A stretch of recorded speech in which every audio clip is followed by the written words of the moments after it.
The Hokage leaned back and sighed. As much as I want to believe that Uzumaki-san is innocent of being a plant, I just can't take that chance. You're too important to trust to that kind of blind faith. So, you admit that she's my cousin?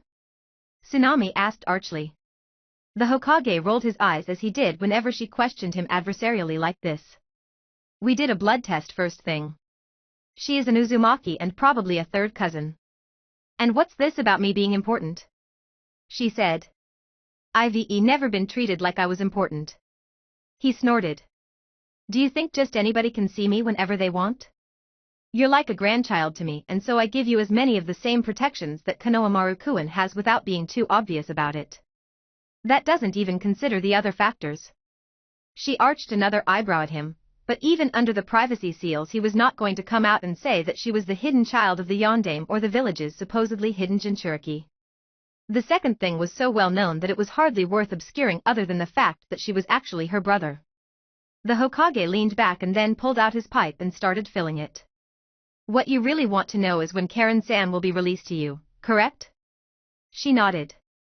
3 days, if nothing unexpected comes up. He lit his pipe with an E-rank fire technique. She frowned. Why so long? While I am sure that Karen-san would rather not be detained, he said with a wry smile. I am also sure that she would rather avoid our more rigorous interview processes. Doing it this way allows us to let her have some comfort and breaks. Tsunami sighed. All right, Ji-chan. If it has to be this way. He smiled sadly. I am afraid it does. His smile turned amused. Ive had a request for your brother to visit the hot springs. Tsunami's jaw dropped, being quite startled. The owner or manager wants Naruto-kun to visit? Maybe they had heard about her seals and wanted a privacy shield installed? If anything, the Hokage's amusement deepened. He blew out some smoke. No. One of the frequent patrons would like to meet your brother. It did not take Tsunami long to figure out who he was talking about. So, my delinquent godfather has finally decided to make an appearance, huh? The Hokage leaned back and took another puff. Do not judge Jiraiya-kun too harshly. He has felt that he could serve you best by making sure that your family's foreign enemies did not find you and by not drawing attention to you. He did provide the money that has supported you since you were orphaned. Money was the least of what I needed, she said bitterly. She knew that was not really true, but she could not change the way she felt. Visiting me in disguise was well within his capabilities. The Hokage's silence indicated to her that she was not wrong. He does not get to drop into my life and pretend to be my godfather now that I don't need one, she snapped. She glanced at the Hokage. A touch of sadness was visible in his eyes. I may have hinted to him obliquely that he ought to check in on your brother within the next few days, he said. She shrugged as she turned to leave. See you later, Ji-chan. Good luck preparing for the tournament, Tsunami-chan, he said to her. I know you'll do well and make Konoha proud. Since Hinata was recovering at the hospital, Sakura was her only teammate at training. Sakura graciously agreed to help Tsunami train for the finals. Kurinai set up a schedule for them to follow. This consisted of physical training the first thing in the mornings, followed by a couple of hours of discussing tactics and planning. Afternoons were to be dedicated to practicing her skills in spars with Sakura and Kurinai. By this point, Tsunami was comfortable enough with her team to show them more of her Uzumaki-specific skills, chakra seal manifestation and her combat seals. After team training was done, Tsunami decided to do something she had been thinking of off and on since the preliminaries warned her friends about Suna's unstable Jinchuriki. Since she was more familiar with all the people she was going to warn as a boy, she changed into her boy body. Since Sasuke was likely to face him first of all her friends and acquaintances, Naruto went looking for him. Unfortunately, he could not find either Sasuke or Kakashi anywhere. Frowning, he went to look for Shino. He found him at the Aburame compound. After his brief explanation to Shino about what his sister had observed, the stoic Aburame said seriously, "Thank you, Naruto-san. I will take your sister's warning into account and plan accordingly." When he asked about Sasuke, Shino said that Kakashi had taken him out of the village to train at an undisclosed location. Shikamaru was cloud-watching in an open area of the Nara compound. Troublesome, he muttered after Naruto had explained. Then he shrugged. If I make it that far, I'll just forfeit. Based on their matchup scheme, he would be my third fight. I'll have already passed or failed by then. Naruto shook his head and chuckled. He really should not have expected anything else from the lazy boy. He briefly considered telling the Lee boy, but decided not to. Neither of his identities knew the boy, and he was worried that it would come off as an attempt at intimidation, i.e., trying to get him to quit. What ultimately decided him was the fact that based on his observations of the boy, he felt that it would only pump him up. He had already decided not to tell Hinata's jerk of a cousin. He did not deserve any warnings, and he doubted that he would look favorably on one anyway. 2 days after his visit to the Hokage, Naruto's evening was interrupted by a loud, forceful knock on the door. Nobody visited him at his apartment, not even his teammates. Frowning, he changed into his girl form and her persistent clone swapped to his boy form.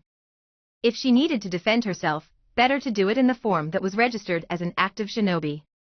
She activated her monitoring seal and got a view of her visitor.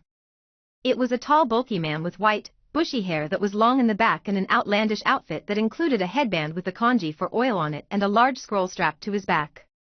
From the photo album in her mom's house, she knew this was Jiraiya, her so-called godfather. She opened her chakra senses and then the door and rested her hand on the invisible seal that activated her apartment's security. "Who are you?" he asked. "Tsunami," she replied with a frown. "I live here." "Who are you?" His face brightened and she knew she had made a mistake. "I am glad you asked," he said as he began a shuffling dance. From the east to the west. From the north to the south. The one the men want to be and the one the women want to be with. I am the famous Toad Sage of Mount Myaboku. The fabulous, awe-inspiring, ever-gallant, Jiraiya. He ended his performance with his arms open. It was as awful as her mom had said. She rolled her eyes and said, "What do you want?" He pouted and then looked past her. "Hey, Naruto-kun," he said with a smile. "I came to see you. Won't you invite me in?" "I am hardly in the practice of inviting strange, old men into my apartment at night," her clone drawled. "I am not old." Jiraiya whined. "You look like an old, wrinkly pervert," her clone said. The old man brought a hand up and proclaimed, "I am not a pervert. I am a super pervert." Tsunami arched an eyebrow while inside she was trying not to giggle. He had actually said that in front of a preteen girl. His buttons were too easy to push, just like her mom had said. "You think I am going to let you in after you admitted that?" she said incredulously. "Yeah," her clone added. "I'd be worried about my sister's virtue." Jiraiya's expression hardened as he repeated, "Sister?" Tsunami pumped chakra into the security seal, turning on its active mode. She did not think she was in any real danger from her godfather, but did not want her apartment destroyed if he made an issue of it. Chakra shimmered in the doorway as the seals on the doors and walls became visible, the Uzumaki swirl that acted as the base matrix gleamed in the fading sunlight. She concentrated on his chakra to try and figure out what he would do. Jiraiya stepped back and examined the seal while stating coldly, "You don't have a sister." "How would you know?" her clone said equally coldly. Jiraiya's chakra flickered, but he kept his face impassive. "I was a close friend of your parents." Pure spite lanced through her as she said, "I doubt it, else you'd have shown up before now." His chakra flickered again. Tsunami thought she recognized guilt, shame, and sadness before it steadied again. "Duty has kept me out of the village," he said. "What about your duty to us?" her clone asked coldly. "I don't have a duty to her, Naruto-kun," he said, "only to you." A spike of sadness pierced her heart upon hearing her godfather say that. She could not help it. She knew he did not know her true circumstances and that this was the first time they had met since she had been a baby, but it still hurt. "That was cold," her clone said as he moved forward and put a hand on her shoulder. Jiraiya shrugged and said, "This seal won't stop me for very long." It was probably true. Her mom told her she was talented, but she was only 12 and the Toad Sage had studied seals for around 40 years. "Do you really think I'll talk to you if you destroy my apartment and hurt the only real friend I've ever had?" her clone asked. The sad thing was that it was more or less true. As Naruto, her only real friends were her clones. Naruto was friendly with Kiba, Shikamaru, Chuji, and Shino, but nothing more. Sasuke may be in the process of becoming his real friend, but it did not measure up to the friendships she had with Hinata and Sakura as Tsunami. Tsunami's friends were politely distant to her when she was Naruto. What do you suggest I do? Jiraiya asked. I don't feel comfortable leaving you here with an imposter.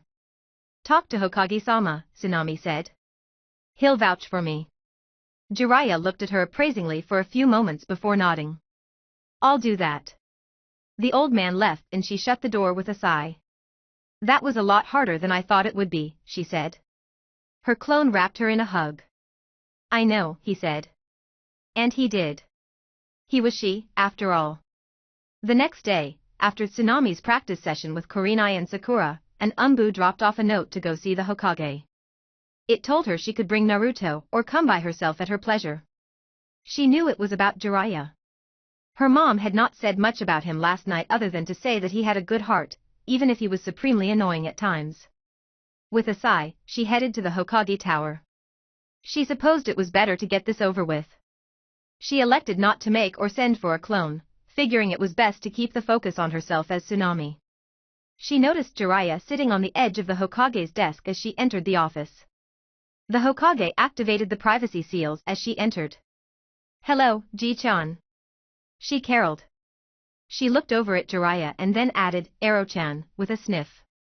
Jiraiya blinked as she used her mother's nickname for him in just about the same manner that her mom often had. Her mom had had her practice that sniff.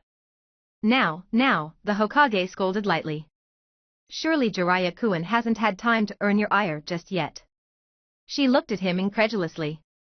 Surely he knew Jiraiya well enough to know that the man needed very little time to get into trouble, especially with a girl. She sniffed again. He was quite rude to me when he visited our apartment last night, Ji-chan. The Hokage sighed. Well, we can't have that now, can we? He shook his head and looked at his errant student. Jiraiya-kun, apologize to Tsunami-chan. Jiraiya exploded, throwing his arms in the air. Sensei. You know she's not Naruto-kun's sister. The Hokage took out his pipe and started to stuff tobacco into its bowl. On the contrary, Jiraiya-kun. Tsunami-chan and Naruto-kun share the exact same parents.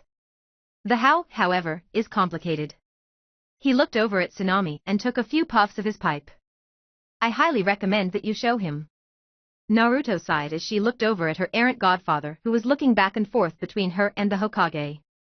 Fine, she said petulantly, but only because you asked, Ji-chan. She changed back to her birth form. So, godfather, he sneered. What made you finally seek me out? Naruto-kun. Jiraiya exclaimed. Of course, he replied smugly. Uzumaki Tsunami is just an alias I adopted to make my life easier. I am just awesome enough to be both of me at once. Jiraiya stared at him with his mouth open before shutting it with a snap and starting to chuckle. This is great. My godson can enter the women's baths to pee and no one ever knows. I am so proud of you, my little pervert in training. What? No. Naruto exclaimed. I am not a pervert. When I am a girl, I am really a girl. I even have monthlies. Jiraiya cocked an eyebrow at the Hokage. The older man removed his pipe and chuckled. It's true, she came to me all distraught when they began. Nearly removed a year off of my life trying to figure out how to explain menarche to my young surrogate grandson. Luckily she caved and told me she'd already had it explained to her. Things clicked in Naruto's mind and he pointed at the Hokage and exclaimed, this is revenge for that, isn't it? You knew he'd react this way, didn't you? The Hokage chuckled again and said, you wouldn't deny an old man his small revenge, would you Naruto-kun? I've been waiting for this moment for almost a year. Naruto rolled his eyes and said, whatever, Ji-chan. How is this possible? Jiraiya asked. No one's disguise technique is that good. The Hokage said, we think it's due to Naruto-kun's special condition. Supposedly, his mother's technique was this good as well, but she never told anyone for fear that it would land her in infiltration and seduction. Similarly, Naruto-kun's skill is secret to relieve him from being pressured into that and to allow him his little game. Naruto frowned. It's hardly a game when being Tsunami allows me the peace and freedom I've been lacking. The Hokage blew out another puff of smoke and said, as you say, Naruto-kun. He could see a small touch of sadness in the old man's eyes. Feeling slightly uncomfortable, Naruto turned to glare at the younger old man. What brings you around, Ero-chan? I thought you were too busy to bother with me. A flash of regret and sadness flashed on Jiraiya's face. Both older men said, Naruto-kun. Jiraiya's voice was filled with sadness and the Hokage's voice was gently scolding. Naruto glared at the two men before focusing on the Hokage. Fine, he snapped. I won't shut him out as a favor to you, Ji-chan. He turned to the Toad Sage. But you're not my godfather anymore. You squandered that opportunity, Ero-chan. However, if you want to visit me and tell me stories about my parents and teach me some tricks you've learned in your long life, I won't turn you away. He smirked. You can be the slightly senile uncle that makes everyone a little uncomfortable but you have to put up with. He turned back into his girl form and walked toward the door. She looked over her shoulder and called out. See you later, Ji-chan, Ero-ji-chan. A moment, Tsunami-chan, the Hokage said. Karen-san will be released from her interviews by the time you get home. You haven't been holding my newly discovered cousin hostage until I agreed to meet with this guy, have you, Ji-chan? Tsunami asked with a frown. The Hokage laughed as he shook his head. No, I just thought this should be resolved before you picked up a new houseguest. I've been leaning on Jiraiya-kun to meet with you sooner rather than later once he told me he wanted to meet with you. He would have put it off until the end of your exam break if I hadn't. She rolled her eyes. You're lucky that Ji-chan is looking out for you, Ero-chan, she growled. As she exited the room, she heard the Hokage chuckling again and Jiraiya muttering, that boy is way too much like his mother, not even considering this special skill. Naruto quickly hurried home. She was quite excited to see her newly discovered cousin again. She wondered if Karen was already there. Since she had used the body flicker in the preliminaries, there was no further need to refrain from using the technique. Most people would assume Kurenai had taught her. Kurenai would assume, correctly, that she had picked it up with her clan techniques. In truth, the only reason she had refrained from using it was because Sakura and Hinata did not know it. She would have to ask Kurenai if she thought they were ready for it. It was too useful for getting around not to teach them, provided they had the reserves for it. She arrived at her door and paused to sense who was inside her apartment. To her disappointment, the only one she could sense was her long-term clone. As she reached for the doorknob, she felt the buildup of chakra that signaled an incoming body flicker. She quickly turned to see who it was. An umbu appeared in a swirl of leaves with a hand on Karen's arm. Uzumaki-san, the umbu said, your cousin now has freedom of the village under your supervision. Please instruct her on what is expected of Konoha residents. Tsunami nodded in acknowledgement. The umbu quickly left via another body flicker. Tsunami-chan! Karen exclaimed. Karen-chan! She returned as they looked at each other. Tsunami was not sure how cousins were supposed to grade each other. Hinata and her cousins were all quite formal with each other. While she had no desire to emulate the Hyuga, she did not want to be too familiar either. Evidently, Karen did not know what to do either, since she just stood there as well. Tsunami quirked her lips and scolded herself internally over the slight awkwardness. Let's go inside and you can meet my brother, she said. Karen perked up at that, which made Naruto slightly nervous. Steeling herself, she opened the door and entered her apartment. Being her clone was able to sense them outside and was standing by the entrance to the hall that led to the two bedrooms waiting for them. That reminded her that she would need to pick up another futon for Karen. The rooms weren't that spacious, but they could easily accommodate 2 futons. It looked like Tsunami would be getting a new roommate. It was slightly inconvenient to not have as much space, but having a real relative living with her more than made up for it. Since she usually spent her evenings in her birth form, it was her clone that would have to deal with it real time anyway. Although having a roommate could be fun, she would have to think about it. Cousin! Karen squealed and pounced on her clone and wrapped him in a hug. Tsunami was somewhat taken aback. Karen had not acted like this before. Her clone stiffened and looked uncomfortable. He looked at her pleadingly. Tsunami began to rethink whether she would be male around Karen or not. Unfortunately, if she wanted to be in her birth form much at all, she would have to. She was about to say something when she noticed the edges of Karen's mouth quirk in amusement. Stop teasing my brother, Karen-chan, she scolded. Ah, Karen whined exaggeratedly. I can tell he needs some feminine teasing. She rested her head against the clone's chest and then it jerked up and she let go. Your chakra signatures are almost the same, she exclaimed. Why are your chakra signatures nearly identical? Tsunami fidgeted nervously while trying to think of an excuse. Her clone shot her a look that told her that he was leaving the explanations to her. She supposed it was one of the perks of being the real one. In fact, Karen said, only your yin-yang balance is different. What's going on here? She alternated between glaring at each of them. Don't look at me, the clone said. I am only a shadow clone. Tsunami glared at her clone. Karen turned all of her attention to Tsunami. Her traitorous clone took the opportunity to get as far from Karen as was possible and still stay in the room. I didn't think it was possible for a person to sense that, Tsunami said in order to stall. I am a truly exceptional sensor, Karen said proudly. Now tell me what's going on. Are you really a boy or a girl? I was born a boy, Tsunami admitted. Naruto is my real name. I stumbled upon my transformation bloodline several years ago and decided to use it to escape the stigma of being me part-time. You mean where they treat you like the Kyuubi? She asked. Tsunami nodded. Does your transformation bloodline make you a real girl? Karen asked.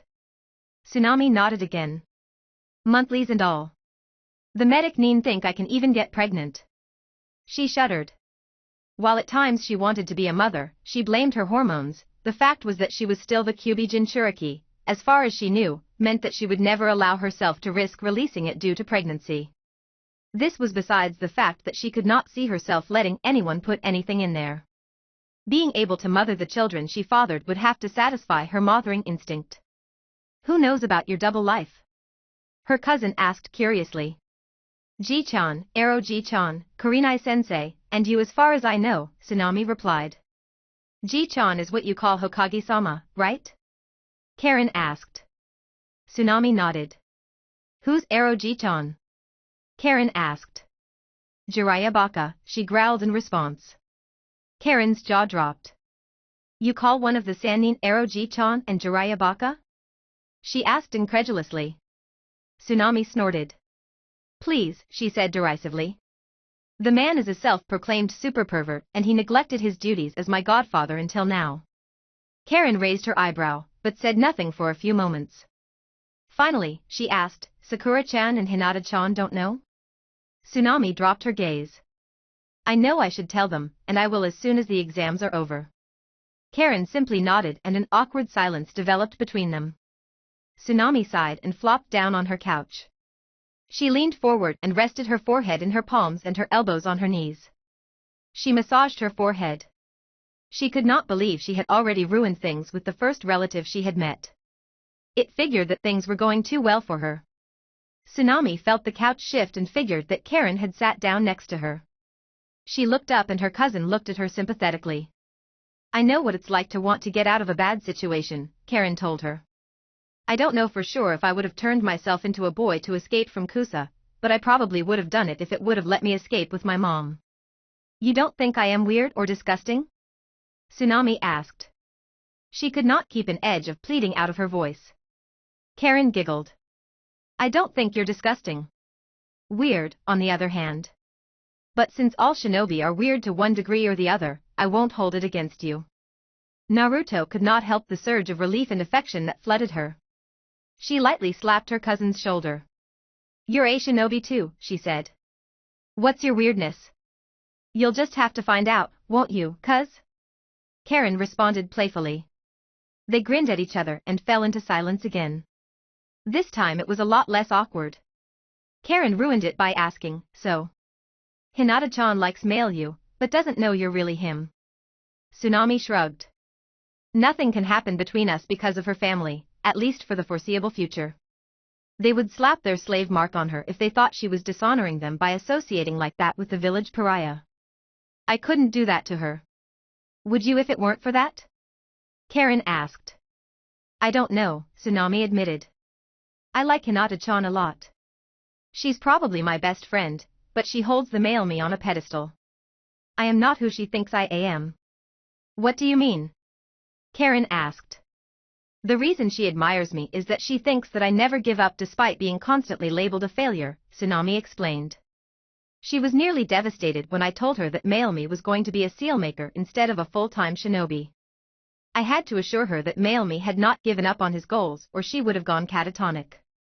I like that she has a lot of faith in me, but I don't know if I can deal with the expectations of being her idol. I like the relationship that female me has with her a lot better. So, I can pursue you without stepping on her toes? Karen asked with a teasing twinkle in her eyes. Tsunami rolled her eyes. We're only 12. I am not ready to date. It's never too early to stake my claim on the future Uzumaki clan head, Karen replied cheerfully. Tsunami could see that while her cousin was mostly teasing, there was more than a little determination behind it. She could tell that if she tried to tell her not to flirt with her, Karen would not listen.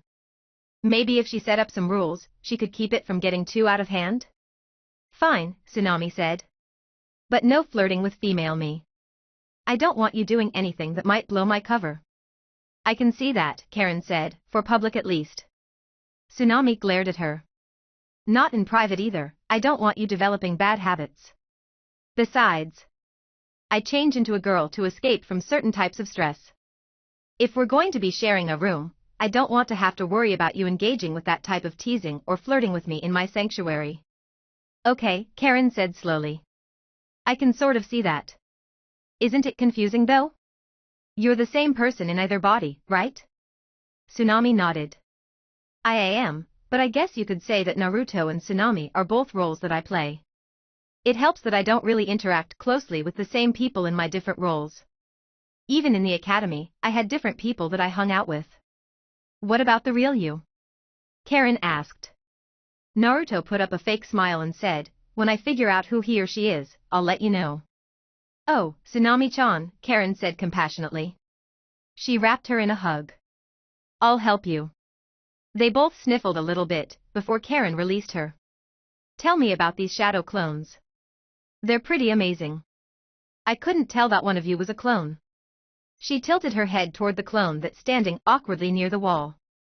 Tsunami could not blame him. She felt awkward, she could only imagine what it would be like to have to watch it.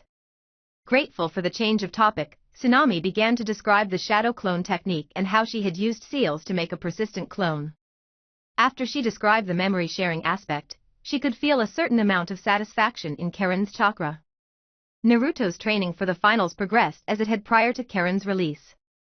His relationship with his cousin settled into a comfortable routine once the other Uzumaki figured out Naruto's limits and what level of flirting would make him run.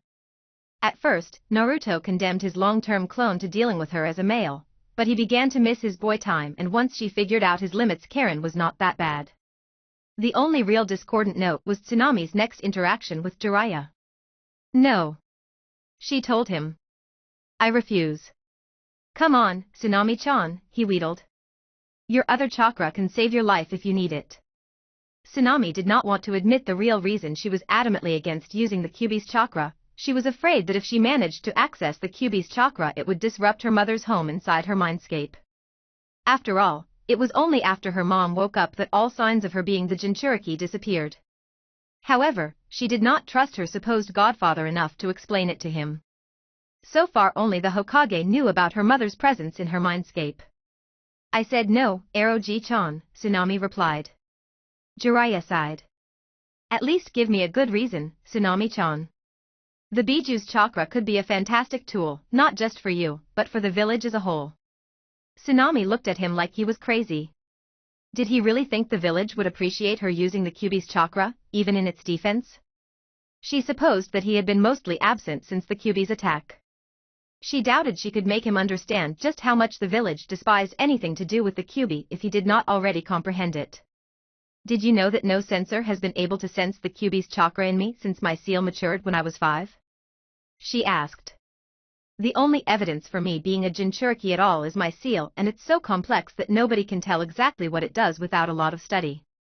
Since my clan's destruction there are really no true seal masters left, despite your own skill. At least at this point in my life, anonymity is more valuable to me as a Jinchuriki than a tenuous control over a minor portion of the Kyuubi's chakra. Jiraiya frowned. I can see your point, but that won't always be true. If Konoha goes to war, we'll need our Jinchuriki. She sighed. IVE raid my mother's journals. She used the Kyuubi's chakra less than a handful of times, and most of those times she could have avoided it with a little more care. I intend to be good enough that I won't need it at all. My father was considered more dangerous than my mother despite not being a Jinchuriki.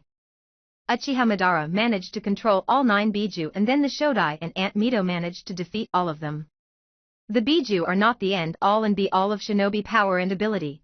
Eroji-chan, I want to be as great as my father and the founders of the village on my own terms. Jiraiya smiled fondly. That's a great dream, brat. Madara and the Shodai had the advantage of bloodline abilities. Are you sure you're up for it? She nodded. Tell me truly, Ji-chan. Would using the Kyuubi's chakra have any effect on my chances for passing the Chunin exams? He shook his head. Well, there you have it, she said with finality. I could use some help with a few sealing concepts.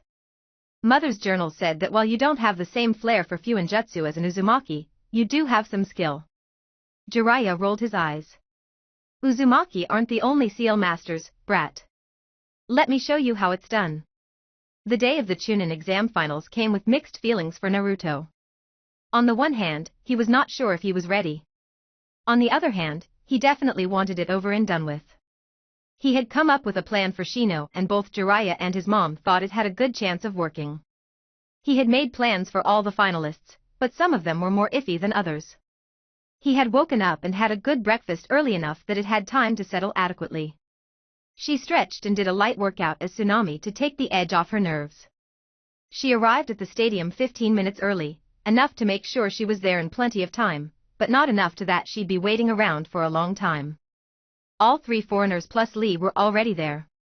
She greeted the strange boy and was treated to a long rant on youth. She planned on being young at heart her whole life, but the boy was way over the top. Hinata's cousin arrived 5 minutes before the competitors were due. Shikamaru slouched in a minute late. She nodded at him and he shrugged his shoulders in response.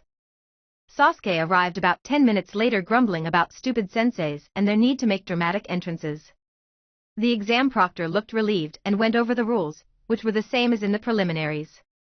A few minutes after he finished, the contestants were ushered out onto the floor of the stadium and introduced by a Tokubetsu jounin named Shiranui Gunma.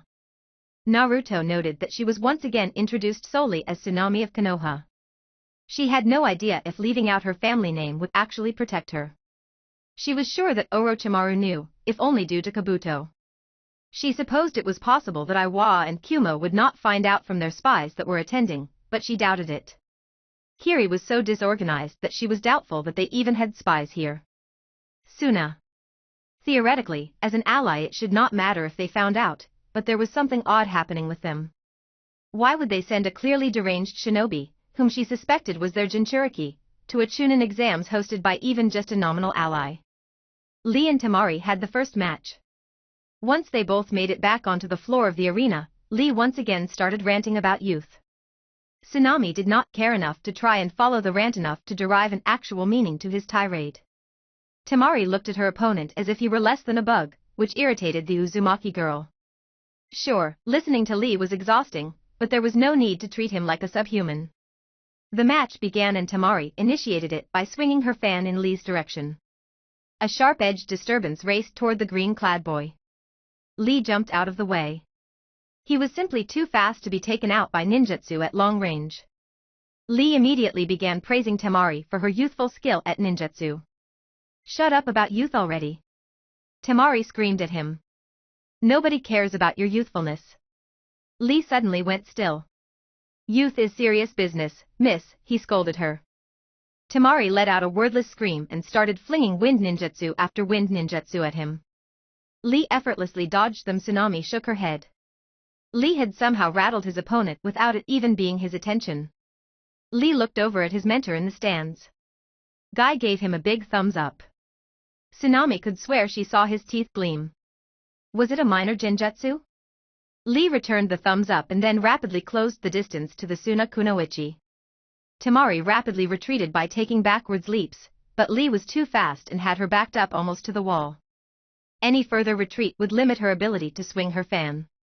Temari made swing after swing at Lee, but he ducked and dodged them all. Suddenly, he struck back and the fan went sailing. Temari gave it her best, but a brief taijutsu scuffle ended with her blasted against the wall of the arena, gasping for breath. Lee glanced over to the referee, who in turn glanced to the Kage box. Tsunami saw the Hokage nod. The winner of the first match is Rock Lee of Konoha. Genma called. If Tsunami were to guess, the Hokage did not want a repeat of what had happened with Hinata and her cousin. No one wanted to see another match where a clearly defeated opponent felt forced to continue, which extended the beating. Medics came and helped the woozy sand Kunoichi off the field while the audience cheered for Lee. Lee jogged off the field and started speaking loudly with his sensei. The next match will be Shino Aburame vs Tsunami, both of Konoha, Gunma announced. Tsunami nodded toward Shino, who was standing not far from her, and then followed him down to the center of the field. Good luck, Tsunami-san, Shino said. She raised an eyebrow, somewhat surprised to hear a competitor, even one from Konoha, wish her luck. Shino's eyebrows and forehead twitched, deviating from their normal serious mien. To the Aburame, that was as good as laughing out loud, especially since his mouth was covered by the oversized, upturned collar on the coat he wore. Why do I wish you luck? Because a good showing by both of us is more likely to advance me in rank. She laughed. Good luck to you too, Shino-san, but not too much luck, understand? She winked at him. Shino nodded, his eyebrows still twitching. Are you both ready?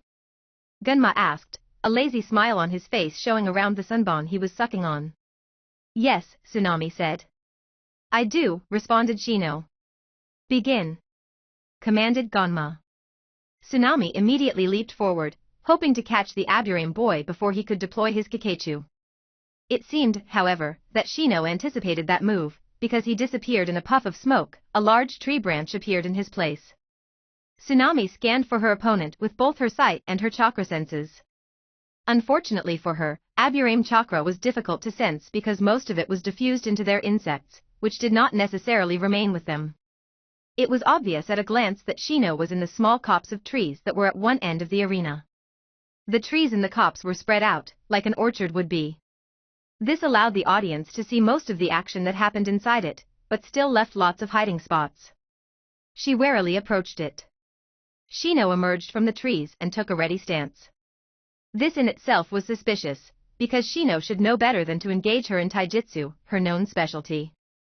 The chances were high that this was a trap. However, she had a counter which she hoped would work against Shino's main techniques. She decided to probe him by unleashing a rapid trio of kunai at him. As expected, Shino easily deflected the kunai with one of his own. Two were deflected such that they went flying, but the last was deflected downward. That settled it in Tsunami's mind. Shino was not sloppy enough to unintentionally leave replacement fodder at his feet. Still, she was not going to win a match against someone of Shino's caliber without taking chances. She hoped that her preparations were sufficient. She replaced the kunai at Shino's feet and launched an open-handed blow at his chest. She caught a minor fluctuation in his chakra as she was striking at him and grinned as Shino practically exploded into a swarm of insects. She could feel her chakra being sapped, so she rapidly threw down a specialized storage scroll and activated it. Nearly all of the Kikeichu disappeared into the scroll. The effects of the Aburame insects and their chakra sapping were well known. While Shino did not use them in the spars she had had with him as part of her original form's weekly training with Kakashi's team, it had been easy for her to overhear the specialties of all of Konoha's clans while hanging out in bars disguised as a chunin. She examined her chakra and was somewhat surprised to find that her chakra stores were full. She must have been quick enough that the amount that the Kikeichu took was small enough that her reserves replenished themselves quickly. She felt a small tug on her chakra stores and realized that her storage technique, a modification of a prisoner scroll that only affected insects, must have missed some or, more likely, more had approached her after the seal was used. Still, the drain was minor enough that her chakra regeneration was keeping up with it. She picked up the scroll and placed it in a previously empty pocket. She had 2 more of those. She didn't want to mix up the used with the unused ones. Shino-san, she called. I want to play with you, not your little friends. Then I invite you to join me within the copse, Tsunami-san, he called back. She frowned and hoped that 3 insect storage scrolls were enough. Ready or not, here I come. The copse was small and she could identify Shino's chakra. The problem was that it was spread out over a portion of the copse. She headed toward the largest concentration of it. She considered sending out shadow clones, but Shino's Kikeichu would make short work of them, and while the shadow clone copies of the scrolls would work, the insects in them would be released once the clone that it belonged to was popped. Still, clones might be useful to spring a trap. She quickly made a small batch of 8 to sweep the cops with her real self the second to the end. Kunai came at her from a series of locations, accompanied by small fluctuations in Shino's chakra. She figured that he must be swapping with his insect clones in order to mask his location. Her shadow clones deflected the kunai, but were swarmed by Kikeichu. Tsunami and all of her clones threw out the second of her insect storage scrolls, however, 3 of her clones popped before she could activate any of them. One of her clones managed to activate the real scroll, before dissipating from the effort. The shadow clone next to her used body replacement on the scroll to move it next to her. She quickly reached down and snagged it while the 2 closest clones covered her, putting it next to its mate. "How many of those do you have left, Tsunami-san?" Shino asked. "How many Kikeichu do you have left, Shino-san?" Tsunami responded. "I have sufficient for my needs," he responded. "I too have sufficient for my needs," she answered in kind. She hoped it was true. She could tell that a few more Kikeichu had found her as the chakra drain had increased somewhat, but her regeneration was still keeping up with it. She dismissed her 4 shadow clones and created another 8 fresh ones. She continued to sweep the cops. The concentrations of Shino's chakra gathered into 3 locations. However, one of the locations had much more chakra. She figured that was where Shino currently was, but thought he might be able to switch quickly.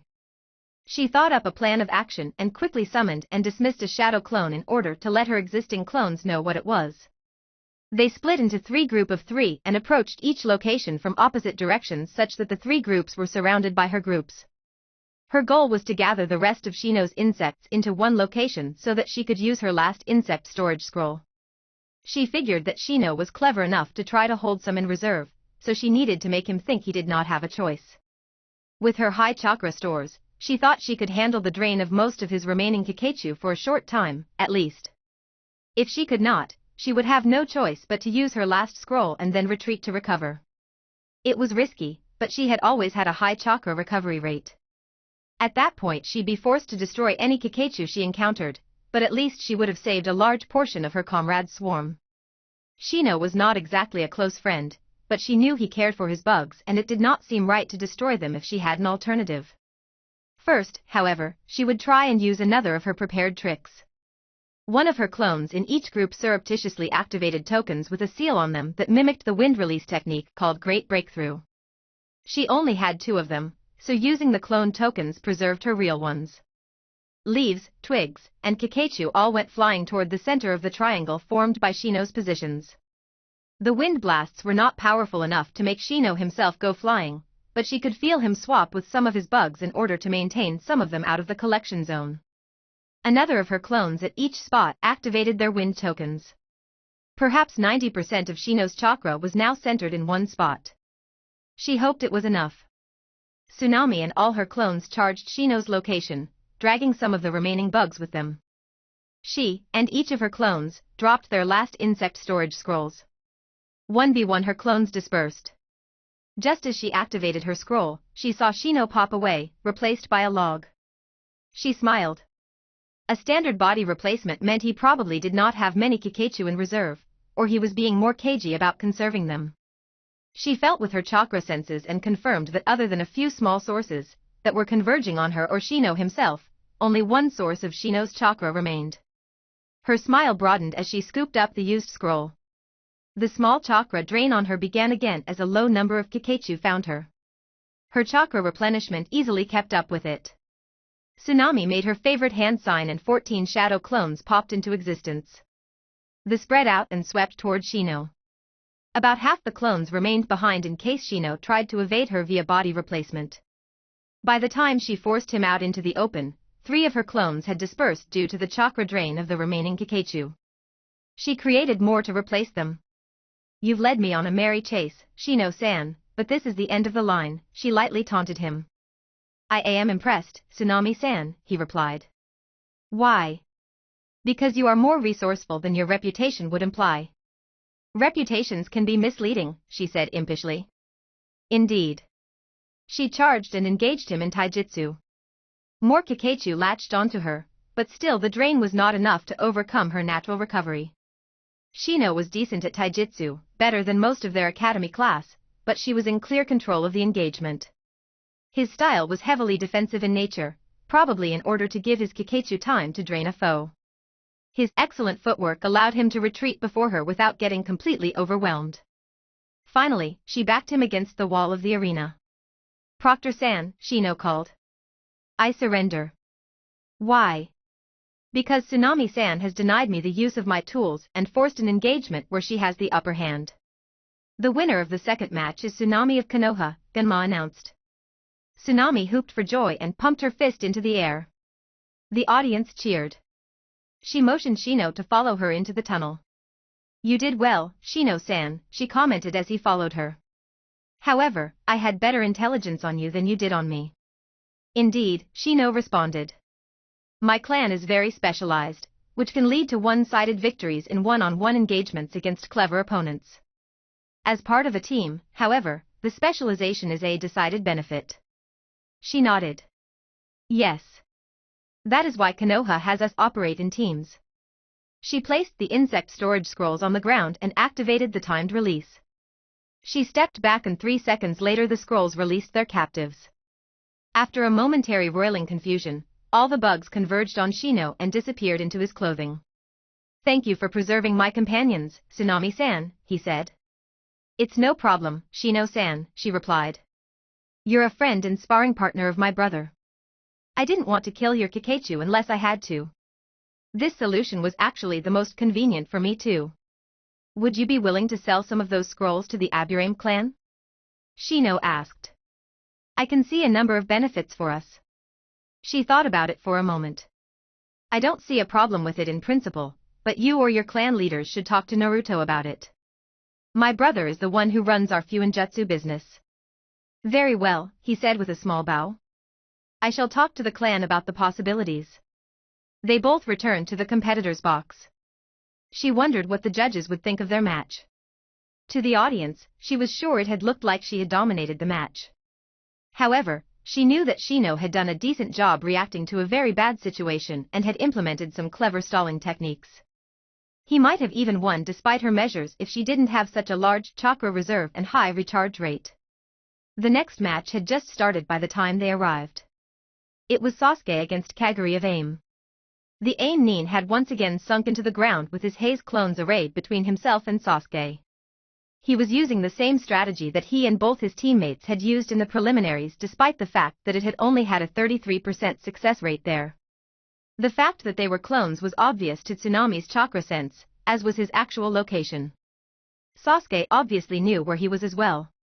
He was effortlessly deflecting Sunbon that the AIM Nin was throwing at him from underground. Tsunami could see the red of his Sharingan from where she was watching. The Uchiha was also wearing the dismissive smirk that used to bother her so much when she was younger. Tsunami shook her head, the poor fool was not even trying a new strategy. She knew Sasuke would have figured out a way to deal with his opponent being underground. Sasuke's smirk intensified as he formed the hand seals for the earth release technique that allowed one to swim underground. She shook her head again. "The AIM Nin used the technique in front of Sasuke's Sharingan, didn't he?" Tsunami asked. "Yep," Shikamaru drawled lazily. By this time Tsunami knew Sasuke well enough to recognize the smirk as being the one that indicated he was going to cream the AIM Nin due to his opponent's stupidity. If he had learned the technique from someone else, the smirk would have been the one that indicated Sasuke's own superiority over his opponent. Sasuke dove into the ground. Half a minute later an unconscious Kaguri was tossed out of the ground. The Uchiha rose out of the ground smirking. There was the superiority smirk. "The winner of the third match is Uchiha Sasuke of Konoha," Ganma announced. The crowd roared its approval. Tsunami was slightly annoyed that Sasuke got a louder cheer than she had despite facing an easier fight, but she was used to it. The last match of the first round was between Hinata's jerk of a cousin and Gaara, whom she suspected of being Suna's Jinchuriki. She was of mixed feelings about this match. She wanted the Hyuga brat to be creamed because of what he had done to her friend and teammate, but the unstable foreigner was unlikely to stop short of killing him and she knew that Hinata didn't want that, no matter that the ingrate had tried to murder her. The one most likely to end his grievance against the Hyuga main family in his favor. You should forfeit, the jerk told the psycho. Fate has decreed that I will win this match. As the strongest candidate from the strongest village, there can be no other result than my victory. Tsunami rolled her eyes. Even she knew that was a logical fallacy. In truth, she suspected he was just saying it to rattle his opponent. She snuck a glance at the other competitors. Sasuke was glaring death at the Hyuga. Obviously, he disagreed with the Hyuga's assessment. Shino was stoic, as usual. Shikamaru muttered, troublesome, under his breath. Over in the Suna section, Gaara's siblings were staring at the Hyuga in sheer disbelief. Their Jounin sensei was looking disturbingly pleased with the pronouncement. On the field, Gaara grinned creepily. Mother wants your blood, he said bloodthirstily. The Hyuga sneered dismissively. The proctor rolled his eyes at the posturing of the genin. You both ready? He asked. Yes. Yes. Begin. The match began with a lightning-fast glowing palm thrust from the Hyuga to the Suna nin's chest. The Hyuga looked like he was about to begin gloating, but the Suna nin simply smiled, his eyes wide with insanity. Sand began to rise into the air from the gourd on his back. Sand flaked off the wide harness belt that covered his heart, where the Hyuga had struck him. Sasuke grunted and said, personal shield. Troublesome, Shikamaru muttered, obviously thinking about having to fight the insane Suna shinobi. If Tsunami knew the Nara, he was weighing forfeiting before stepping into the ring like he had told her before versus facing his mother's wrath for doing so.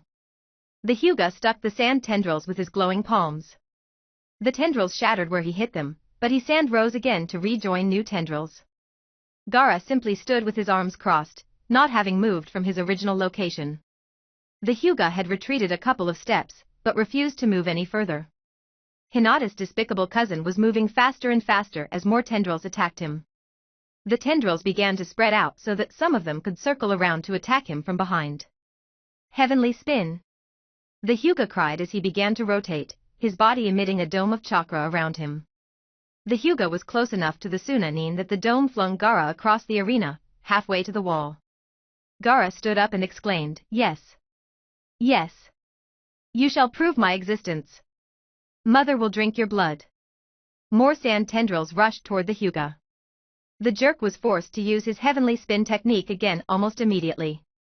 Since Gaara was far enough away to not be personally affected by the technique, he simply continued to press the Hyuga, despite the protective dome of chakra. Hinata's cousin was forced to immediately enter the heavenly spin again, and then again. The fourth spin lasted only half as long as the others. The exhausted Hyuga made a few attempts to block the tendrils, but he was quickly caught in a thick tendril of sand. Unlike with the Ain Nin from the preliminaries, Gaara did not immediately tear him apart. This is the best that Konoha has to offer? He sneered. Scream for mother. The sand began to squeeze the Hyuga. I surrender. He croaked out. The tendril continued to squeeze. A green blur crashed into the tendril, shattering it. Madogai stood between his genin and the insane Suna nin. Enough. He shouted. Niji-san has surrendered. It is not youthful to continue. Mother demands blood. Gaara screamed. Is Tsunagakure no Sato so lacking in the flames of youth that they would renounce the treaty during a Chunin exam final? Guy asked. Over an unyouthful need to slaughter defeated opponents? The entire audience was riveted on the drama happening on the arena floor. Tsunami wondered why the Kazekage was not stepping in. She thought he was seated with the Hokage. She glanced toward the VIP box where the Hokage was glaring at the man with the green hat with the kanji for wind on it. Tsunami felt foreign chakra descending on the arena like petals from a blossoming cherry tree. She was momentarily confused before she realized it was a mass-targeted genjutsu. Release! She exclaimed, expelling a large amount of chakra around her. Her chakra disrupted the genjutsu that was attempting to ensnare her. It also stopped it from latching on to anyone within 10 meters of her. Elsewhere, the audience was falling asleep except for scattered shinobi and former shinobi. Shinobi with Suna and Oto headbands began pouring into the arena stands. The Hokage was dragged onto a neighboring roof by the Kazekage where a purple barrier sprang up around them. Treachery! Cried Guy from the arena where he was facing off against Gaara. Konoha to arms! We must quench the flames of these unyouthful villains. Tsunami wondered if she should help Guy with Gaara. Despite only being a genin, she was uniquely suited as an Uzumaki seal user to help against a Jinchuriki. However, it looked like Guy had the situation well in hand. A chirping sound filled the arena. Tsunami could see Kakashi standing with his arm crackling with lightning-released chakra. Gaara obviously heard it as well, but as he turned to see what the sound was, Guy screamed, "Front Lotus!" and kicked the Suna-nin into the air. Guy leaped into the air after him and caught him at the top of his arc. Guy spun Gaara around and used the inertia of the spin to catapult his foe towards Kakashi's feet. The Suna-nin cratered the ground, and moments after he landed, Kakashi speared him in the chest with his lightning technique. A girl screamed. Tsunami could tell Gaara was still alive, but he was clearly disabled.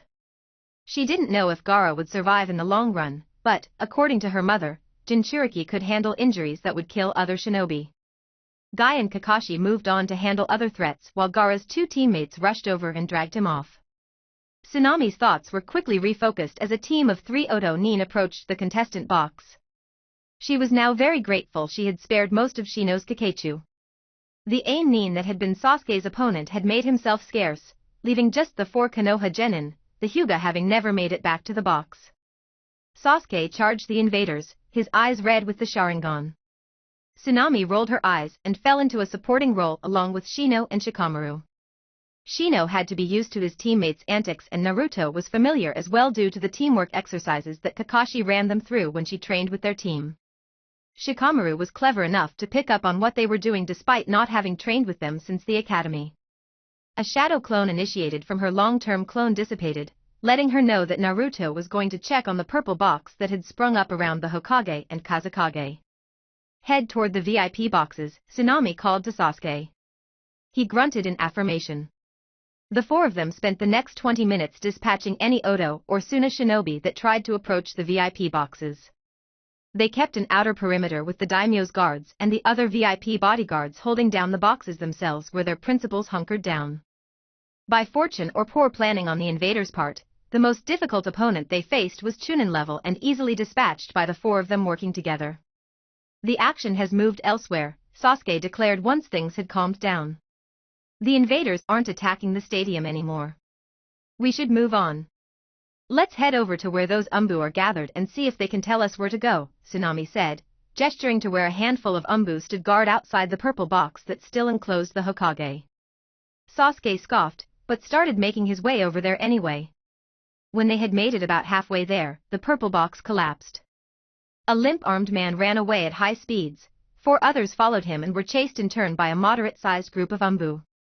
The remaining Umbu converged on the roof where the box had stood. Tsunami's mind's eye technique told her that nobody living remained on the roof. She collapsed to the ground as overwhelming sadness overcame her.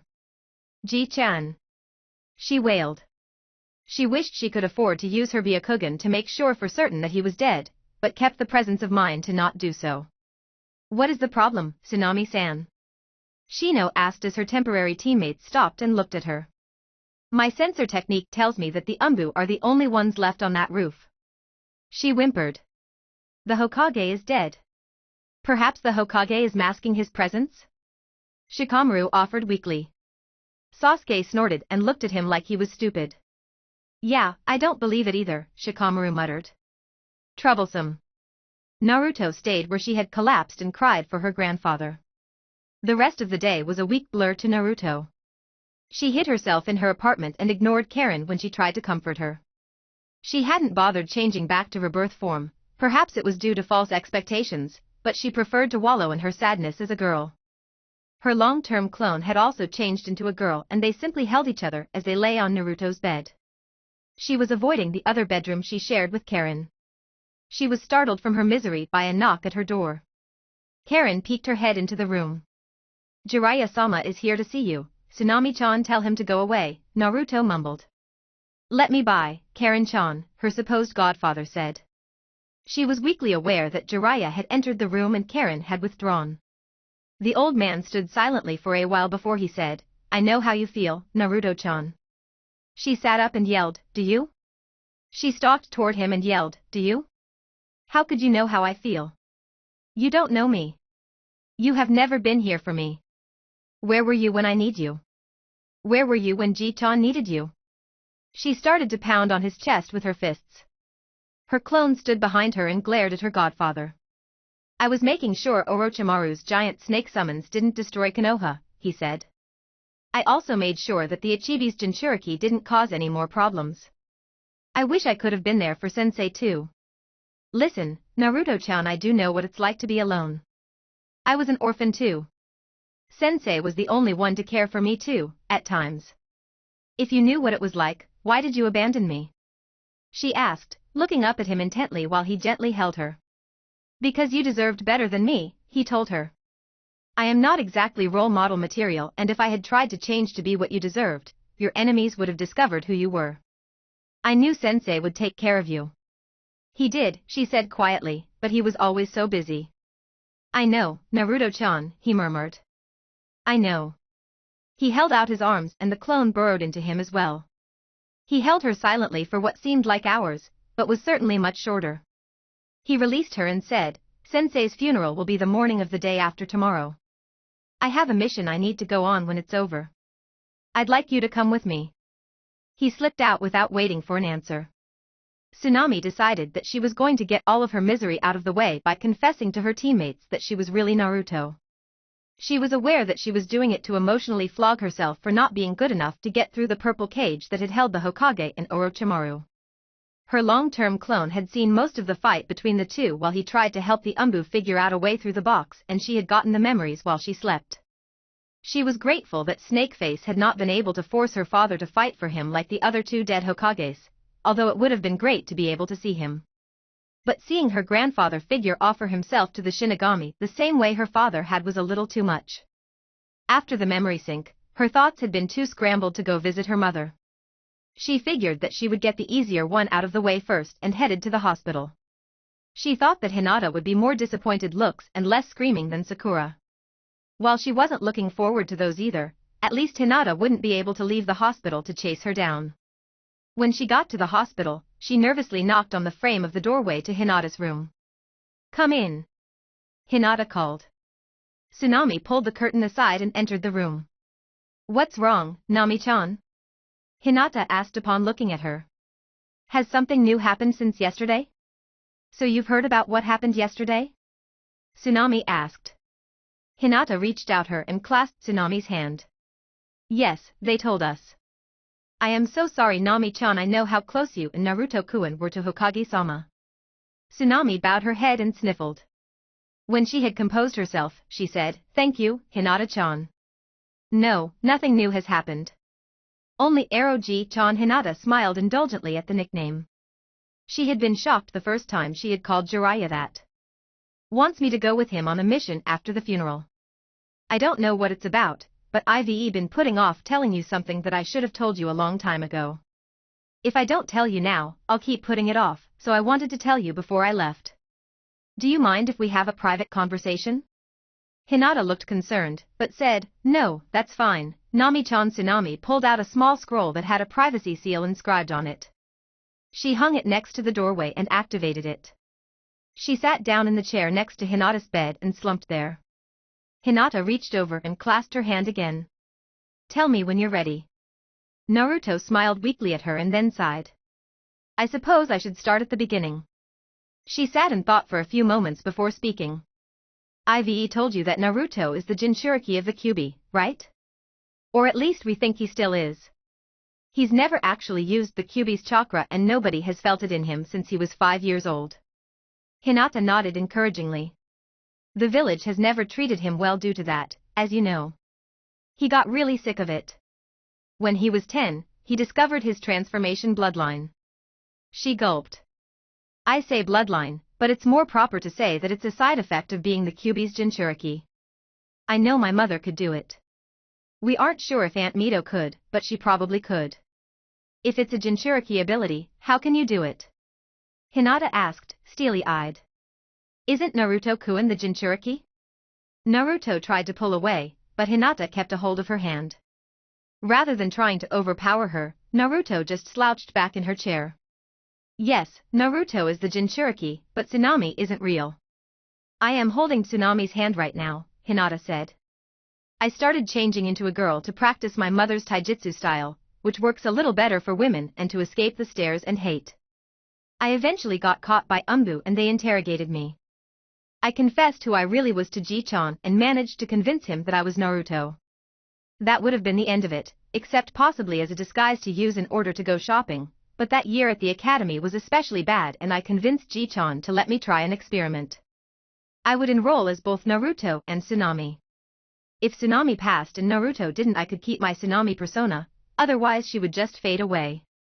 Needless to say, Naruto kept getting sabotaged and didn't pass. So here we are. Hinata kept silent while Naruto sweated it out. So when I confessed to you about my feelings toward your other self and you said you wouldn't tell him. Naruto looked down in shame. It was because I didn't need to. She looked up. Hinata was staring at her blankly, still holding her hand tightly. I am sorry, Hinata-san. I meant every word I told you back then. Hinata wrinkled her nose. Please don't call me San. You're still my friend, even if I am disappointed that you didn't trust me enough to tell me, Naruto-chan. It wasn't that I didn't trust you. Naruto explained. I just didn't want things to be awkward between us. Yes, I can see that, she said softly. How did you fool the Byakugan? Your chakra looks different than boy Naruto. My yin-yang balance changes when I am a girl, Naruto explained. Human sensors have a hard time ignoring that, although Karen-chan figured it out the first time she met boy me. So you weren't faking your monthly cycle? Hinata asked. No, those are real. You might have noticed that I don't get them quite as often. That's due to switching back and forth. Karen-chan figured it out? Naruto nodded. She's quite talented. Who else knows? Kurinai-sensei was told when I joined the team.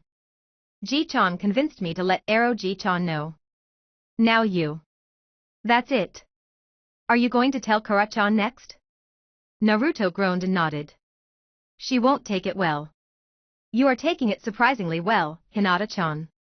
It may seem that way, Nami-chan, she said, but inside I am a gibbering mess. Clan heiress training was good for something. She looked at Naruto. Can I still call you Nami-chan? Please do. Can I still call you Nata-chan? Tsunami asked hopefully. Hinata nodded. You. I mean boy you. Doesn't see me as girlfriend material, does he? Hinata's old stutter made a reappearance. I am the same person, Nata-chan, Tsunami replied. Before we became teammates, it could have happened, but I had to wall that part of me off. Kurinai-sensei insisted that nothing like that could happen between us or between Kara-chan and me while we were teammates. I am sorry. She gave her teammate a weak smile. You're my best friend, Nata-chan. You would make someone an awesome wife someday. I am sorry. Naruto couldn't think of anything else to say. Hinata finally let go of her hand and rubbed her eyes, which were leaking silent tears. I am so sorry, Hinata-chan, she repeated. She was on the verge of tears herself. I'll be fine, Nami-chan, Hinata said bravely. I just need a little time to get a hold of myself. Please see me before you leave with Jiraiya-sama. Acknowledging the dismissal, Tsunami said, I will, Nata-chan. It took an emotionally drained Tsunami several hours before she could work up the courage to face Sakura. Although they didn't have any team training due to the invasion, she knew that Sakura typically did some light training on her days off at this time of day. She was both relieved and nervous to find that Sakura was indeed at their training ground. Nami-chan. Sakura called. How are you feeling? Hello, Kara-chan, she replied. I am feeling emotionally numb. I didn't have a chance to congratulate you on your win against Shino-san yesterday, all things considered, she said. You did very well. I wouldn't be surprised if you made Chunin. Thank you, Tsunami replied. There weren't many matches, so they might not promote anyone. She paused and then steeled herself. Can I use a privacy seal for a serious conversation? Sakura's smile vanished and she nodded seriously. Naruto took out a privacy seal and placed it on the ground and activated it. She knelt down beside it. Sakura knelt down facing her. Naruto struggled to find something to say. Sakura had a devastating temper and she didn't want to fight her friend. Perhaps she deserved anything Sakura would dish out to her. She opened her mouth to begin when Sakura said, "You've decided to confess then?" "Confess?" Naruto asked confused. As far as she knew, she hadn't done anything that deserved confessing other than the big thing which she was pretty sure that Sakura didn't know anything about, or she would have confronted her already. Sakura just stared at her. Naruto gulped nervously. "Yes, I have something to confess." Sakura continued to stare at her. Naruto was feeling rather unnerved. "I am Naruto," she blurted out quickly, unable to take it anymore. Sakura stared at her and then burst out into giggles. "I know, Nami-chan, wait." "What?" Naruto gasped. "You know? I put things together after the awful C-rank to Taki and I confronted Kurinai-sensei about it," she said. Naruto shook her head in wonder. Sometimes, with her fangirlish tendencies, it was easy to forget just how smart Sakura was. "Why didn't you say anything to me about it?" "At first I raged about it to Kurinai-sensei, but she pointed some things out to me and I calmed down." "What did she say?" Naruto asked curiously. "She reminded me that you had never gawked at us, told me that when you were girl you were a girl completely, including that your cycle wasn't faked and that you could get pregnant, and most importantly, she reminded me what you had almost sacrificed for me." She shrugged. "I decided it wasn't worth losing one of my best friends over. What was with checking me out with the Byakugan when I changed into a boy in the Chunin exam to make sure Naruto couldn't peep on you?" She giggled. "That was just me winding you up. I wanted to see how long it would take before you confessed." "And if I never had?" Naruto asked curiously. "I know you well enough to know that the guilt would get to you eventually," she said with a smirk. Tsunami sighed in relief. "Still friends?" "Still friends," Sakura answered. "Have you told Nada-chan yet?" Tsunami sighed and told her how the visit to Hinata had gone. That night, Naruto had a lot to tell his mom. He apologized for not telling her about the Chunin exam finals the previous night. "Don't worry about it, Naruto-kun," she said with a smile. "I was a little bit anxious to know how it went, but I know sometimes events will overtake you. I knew you were in good health and that's enough for me." He started by telling her about the finals. After he described his match with Shino, she asked, "How many Kakachu did you have on you at a time?" "I don't know, maybe a dozen toward the end." "No more than 2 dozen. He wondered why she was asking. She stared at him. "And the chakra drain didn't bother you?" He shook his head, still not getting the point. His mother sighed. "Naruto-kun, just 5 Kakachu are enough to disable a jounin after half a minute. You had over twice that many on you for several minutes, am I right?" "Really?" he asked surprised. "I definitely felt the chakra drain, but I was replenishing it as fast as they sucked it out." She stared at him for a moment before adopting a thoughtful look. "I wonder if this is a side effect of the Kyuubi and the seal we used on you. As an Uzumaki, you already have stupidly high chakra reserves. As the Jinchuriki of the Kyuubi on top of that, you should have higher reserves than just about anyone. Chakra replenishment scales to a certain extent with your total chakra, but it shouldn't have allowed you to shrug of the Kakachu like that. This bears investigating. We've purposely been avoiding the Kyuubi in order to not mess things up, but I think we should find out what's going on with it." "Why bother, Mom?" Naruto asked curiously. "My chakra replenishment is interesting and useful, but don't the same considerations still hold? I don't want to risk damaging your environment here by digging into the seal. Don't you see, Naruto-kun?" she asked excitedly. "If your chakra replenishment is consistently high enough, we can power your father's shadow clone that he left in the seal without hurting you." Naruto awoke excited. There was a good chance that he could meet his father. Well, his father's shadow clone. Well, he had known he could meet him, but only for about 2 minutes. They had been saving the meeting for when Naruto was older, so that he could have the joy of telling his father about his accomplishments, but now he might be able to have him around permanently. He wished he had someone talk about it with other than his mother, but the only one who knew about it was the Hokage. Suddenly, his good mood evaporated. His surrogate grandfather's funeral was in a couple of hours. The day was dreary and overcast. It felt appropriate to Tsunami as she stood next to Kurinai and Sakura. Her long-term clone stood behind her as Naruto. Her eyes were leaking. She wasn't unique in that aspect. Konohamaru was openly bawling as he stood not far from the large portrait of the Sandaime Hokage. He was next to Asuma and a pair of shinobi who might be his parents. Jiraiya stood alone on the other side of the portrait a few paces from the daimyo of Hai no Kuni and a pair of shinobi that Tsunami had heard had been the Sandaime's teammates. Most of Konoha's shinobi were present as well as some of the notable merchants of the village and Hai no Kuni. Thunder boomed in the far distance, but the sky remained stubbornly free of rain. Everyone else was crying, shouldn't the sky cry too? Jiraiya cornered Tsunami in her apartment after the funeral. Let's go, he said. The sooner we get going, the sooner we can get back with the person we're going to fetch. You'll need to be Naruto for this mission. Wait. Tsunami exclaimed. You haven't given me the mission briefing yet. I don't know what to bring. And I'll be going as Tsunami or not at all. Karen was watching with a mixture of curiosity and horrified fascination at the rather typical interaction between the two of them. You don't need to bring anything other than your basic gear, brat, Jiraiya said. I'll take care of everything, so you don't really need a mission briefing. He jerked his head at Karen, indicating he didn't want to say in front of her recently immigrated cousin. Tsunami glared at him before gesturing toward Naruto's bedroom. We can talk privately in there. Without turning to see if her supposed godfather would follow, she marched into the room. It took a full half-minute before Jiraiya appeared in the doorway frowning. He sighed and entered the room, closing the door behind him. Tsunami crossed her arms under her breasts and waited for him to talk. What happened to the chain of command? He grumped. You aren't in my chain of command, Ero-ji-chan, she replied with a smirk. Sannin isn't an official title.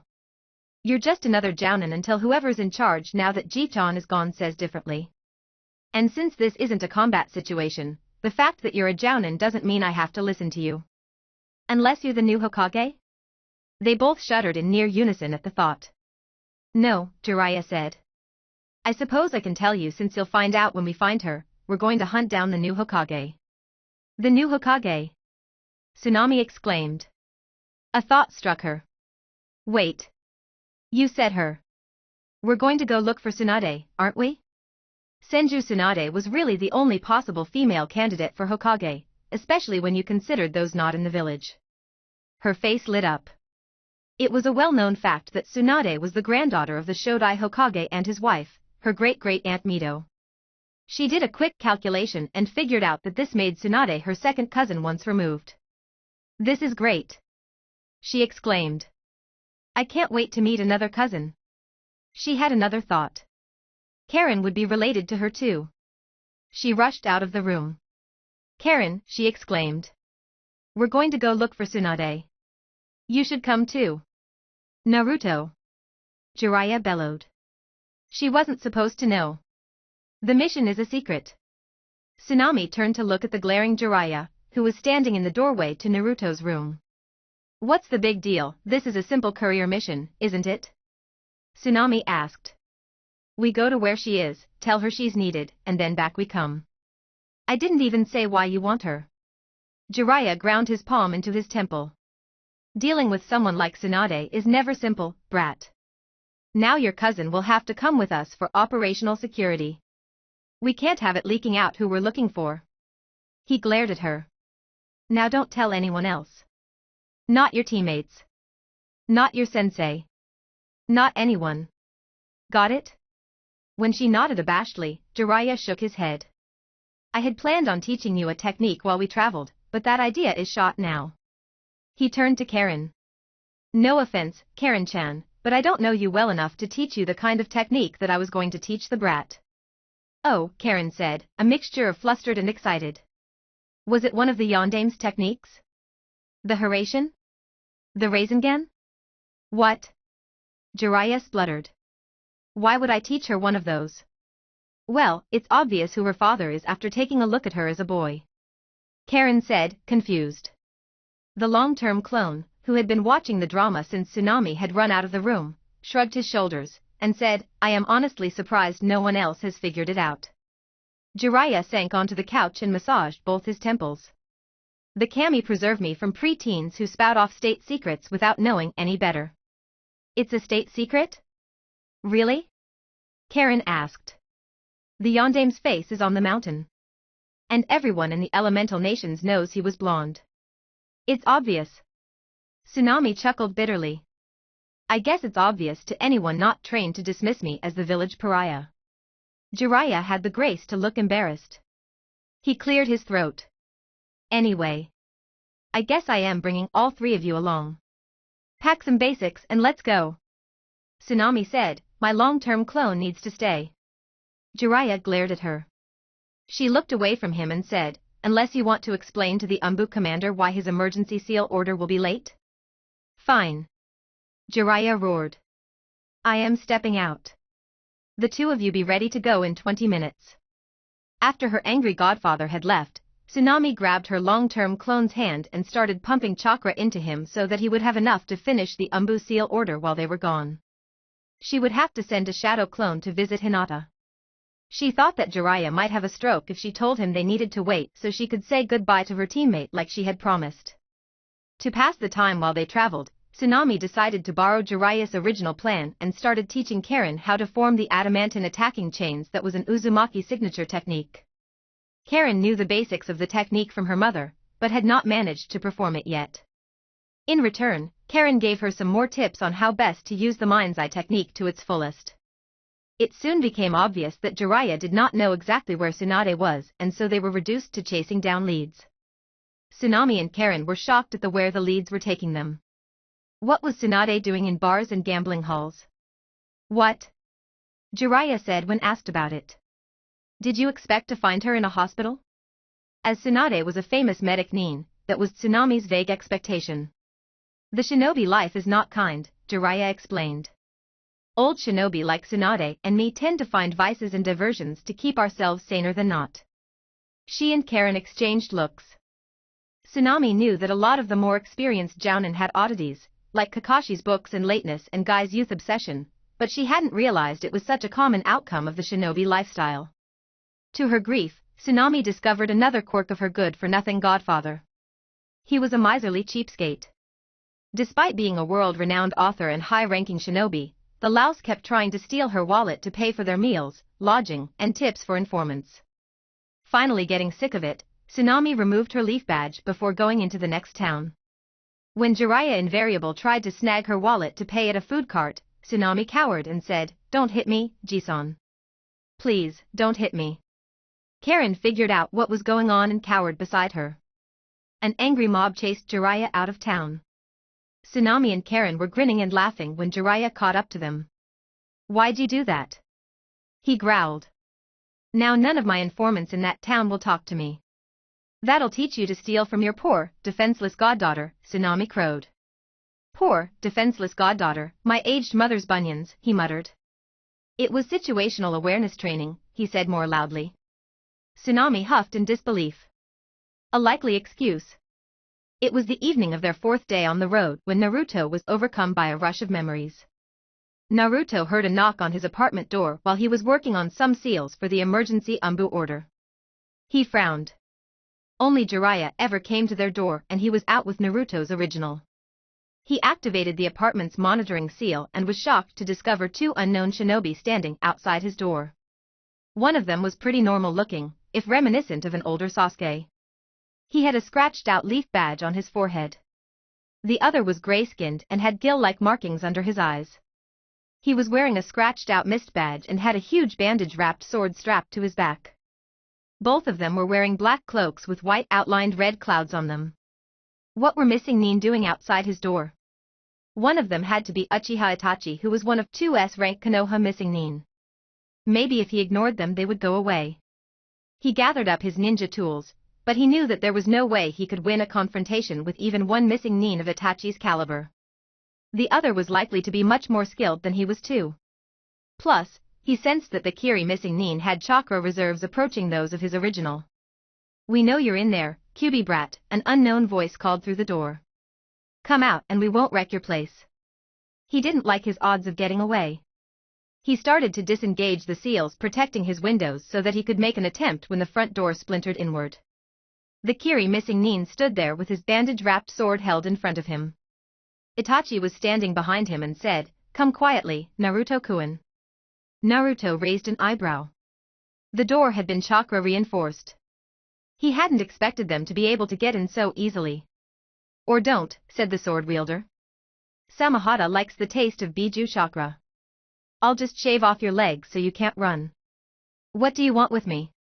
Naruto asked, thinking furiously. The sword wielder would be on top of him before he could make it out the window thanks to his security seals. He made a note for the original to think of escape routes. He doubted that he would survive this encounter. He was fine with that. Shadow clones were transitory. Even with the fancy seal that stabilized him, he hadn't expected to last forever. He took out an empty storage seal and started charging it with chakra. A full one might be better, but he had what he had. Stay back, he said. If this storage seal overloads, it will trigger all of these others and blow up the whole building. You don't have the guts, Kyuubi brat, the Kiri missing Nin said. Don't I? Naruto said with a raised eyebrow. I know better to go anywhere with the clan slayer. If he doesn't want to kill me right now, I hesitate to consider my fate. The Kiri missing Nin laughed. Your reputation precedes you, Itachi-kun. It appears so, Kisame-kun, Itachi replied without emotion. If you come with us, I swear to not kill you. Naruto snorted while continuing to charge the storage seal. That says nothing about your companion, others, or what you might do short of that. Itachi remained silent. His companion snorted. Even after everything, you are such a goody two-shoes, Itachi-kun. Won't even lie to the brat, will you? As if lying was a sin that compared to killing your entire family. With that, Naruto decided there was nothing for it. With a final surge, he overloaded the seal. His last memory was of Itachi finally showing some emotion and yelling, no. Kisame was swinging his huge sword in front of him. The next thing Tsunami knew, she was sitting on the ground with Jiraiya and Karen looking down at her, concerned. What's wrong, Tsunami-chan? Karen asked. She gulped in air to try and compose herself. Itachi and one other at my apartment. My long-term clone is gone. Itachi? Jiraiya asked. Uchiha Itachi? Who was the other? Yes, Tsunami said. Uchiha Itachi and a Kiri missing Nin named Kisame. Jiraiya paled and commanded, tell me everything. Let's make camp first, Karen suggested. I don't think Tsunami will be up for more travel today. Very well, Jiraiya agreed. Karen led the still-dazed Tsunami off of the road while Jiraiya made a campfire and put some water boiling over it. When the water was ready, he prepared some tea and shoved a mug of it into Tsunami's hands. After a few sips, Tsunami told the story of the last moments of her long-term clone. That is disturbing, Jiraiya said. That Akatsuki would act so brazenly within one of the major villages. Who are Akatsuki? Karen asked. A group of S-rank missing Nin that appear to be hunting down the Biju, Jiraiya said grimly. Should we return to Konoha? Karen asked. Jiraiya shook his head. No, our mission is even more important now. He paused thoughtfully before he continued. We also don't want anyone to investigate how we would know what happened before they Konoha contacted us. He hesitated before adding. It might be better for everyone if the world thinks that Naruto-kun died in the attack. Karen gasped. Tsunami just felt numb. Isn't that what she wanted, the final escape? Why didn't the prospect make her feel any better? That evening, Naruto moodily thought about Jiraiya's suggestion. She had to admit that it had more pluses than minuses, the biggest being not having S-ranked missing Nin after her. There was also the fact that it would reduce the negative feelings the village had against her. While she was not popular as Tsunami, she was still treated much better than in her birth form. On the other hand, it would mean giving up on the identity that her parents had bequeathed her. She had done that halfway already by escaping into her Tsunami identity, but it had never seemed so final until now. She had always planned on rehabilitating Naruto. The other factor was that it would mean giving up or cutting back on the seal business, unless she let others know just how much she was able to abuse shadow clones. Jiraiya and Karen gave her space to come to it on her own terms. Just before their usual bedtime, Karen came over and sat down on her bedroll next to where Tsunami was sitting on hers. You aren't really going to stop being Naruto, are you? She asked. She winked at her and then whined in an over-the-top fashion, how am I supposed to bag the next Uzumaki clan head and help restore the clan if you stop being Naruto? Tsunami giggled, despite herself. I am sure you'll manage. Karen winked at her again. You'll just have to invent a new boy Uzumaki for me. Tsunami groaned good-naturedly. Karen, is that all you think about? Karen smirked. Is there anything else? Tsunami slapped Karen's shoulder. Thanks for getting me out of my funk, cuz. No problem, Tsunami-chan, Karen said, got up to open the blankets on her bedroll and then laid down. Good night. Naruto sat moodily on the bank of the stream in the meadow of his mindscape. He idly tossed pebbles into the stream. Hey, Naruto, his mom said as she came up behind him. Hey, Mom, he replied. What's got you so moody? She asked. It isn't something the old pervert did, is it? Kind of, but not really, he replied. It isn't anything he did, but rather something he said that makes way too much sense, but that I am not sure that I like. Why don't you tell me about it? She said. He nodded and then told her about the mission they were on and the encounter his long-term clone had had with Itachi and Kisame, Jiraiya's suggestion, and his own thoughts on the matter. His mother listened to him quietly other than an exclamation when he mentioned Itachi's involvement. Itachi-chan was such a nice boy. I don't know how he could have gotten the way he is now. It must be that Fugaku's fault. I never did like him all that much, she had said. When he was all done, she gave him a hug and held him tight. After a few minutes she relaxed a little bit and let him go enough so that she could look him in the eyes. You know that I don't mind if you let Naruto disappear, right? I, and your father, if he were still here, care more about your happiness and safety than about the name we gave you or your appearance. If Naruto dies and you continue on as Tsunami or as another boy like Karen-chan wants, we don't mind. Do what is best for you. The old perv is right in that letting the group of S-class missing Nin that are after you think that you are dead is a good idea. Do you think I should make another male persona then? He asked. She let him go and stared into the sky for a few moments. I think you should. I know you don't mind being a girl and even like it at times, but I think that you would miss being a boy if you only did it here with me. That's true, he admitted. What do you think I should do about Karen-chan's attempts to flirt with me? His mother laughed. Flirt back. Have fun. You don't have to, but you might enjoy it. Do you think she's serious about it? He asked. Sometimes I think she is, but other times I can tell she's just teasing me. Who cares? His mom said with another laugh. You're too young to be serious about it anyway. Making permanent decisions about that kind of thing is years off. Enjoy your youth. Have fun. Flirt a little. Just let her know that you aren't ready for any type of commitment. Naruto leaned back against the bank and sighed. He wasn't sure if he was ready to do anything like that. On the one hand, he was pretty young. On the other, he knew how serious some of the girls took things. He didn't want to lead Karen on. He pushed those thoughts away and said, if I do make a new male persona, what name should I use? I think I'll claim him as another Uzumaki cousin. Well, the other name we were thinking about naming you was Menma, his mom said. He raised himself up and turned to look at her. Both Naruto and Menma could be interpreted as ramen ingredients. Menma? Really? Did you have ramen on the brain when you were pregnant? She laughed. It was going to be spelled with different kanji, of course, but I did hear that accusation from your father.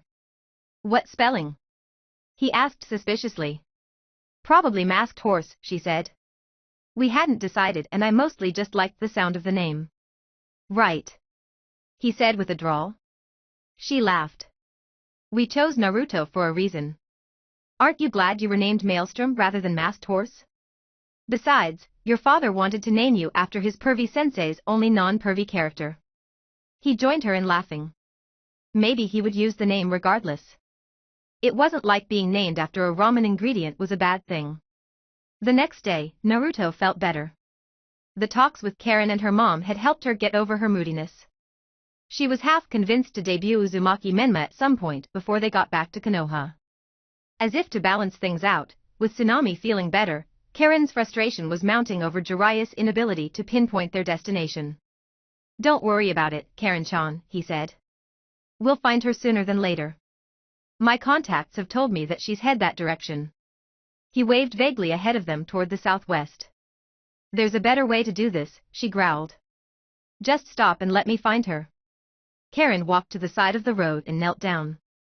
No amount of cajoling from Jiraiya would get her to move from her spot or even pay attention to him. Tsunami watched in amusement. Half an hour after she had first knelt down, Karen raised her head and smiled. Found her. She crowed. What? Jiraiya exclaimed.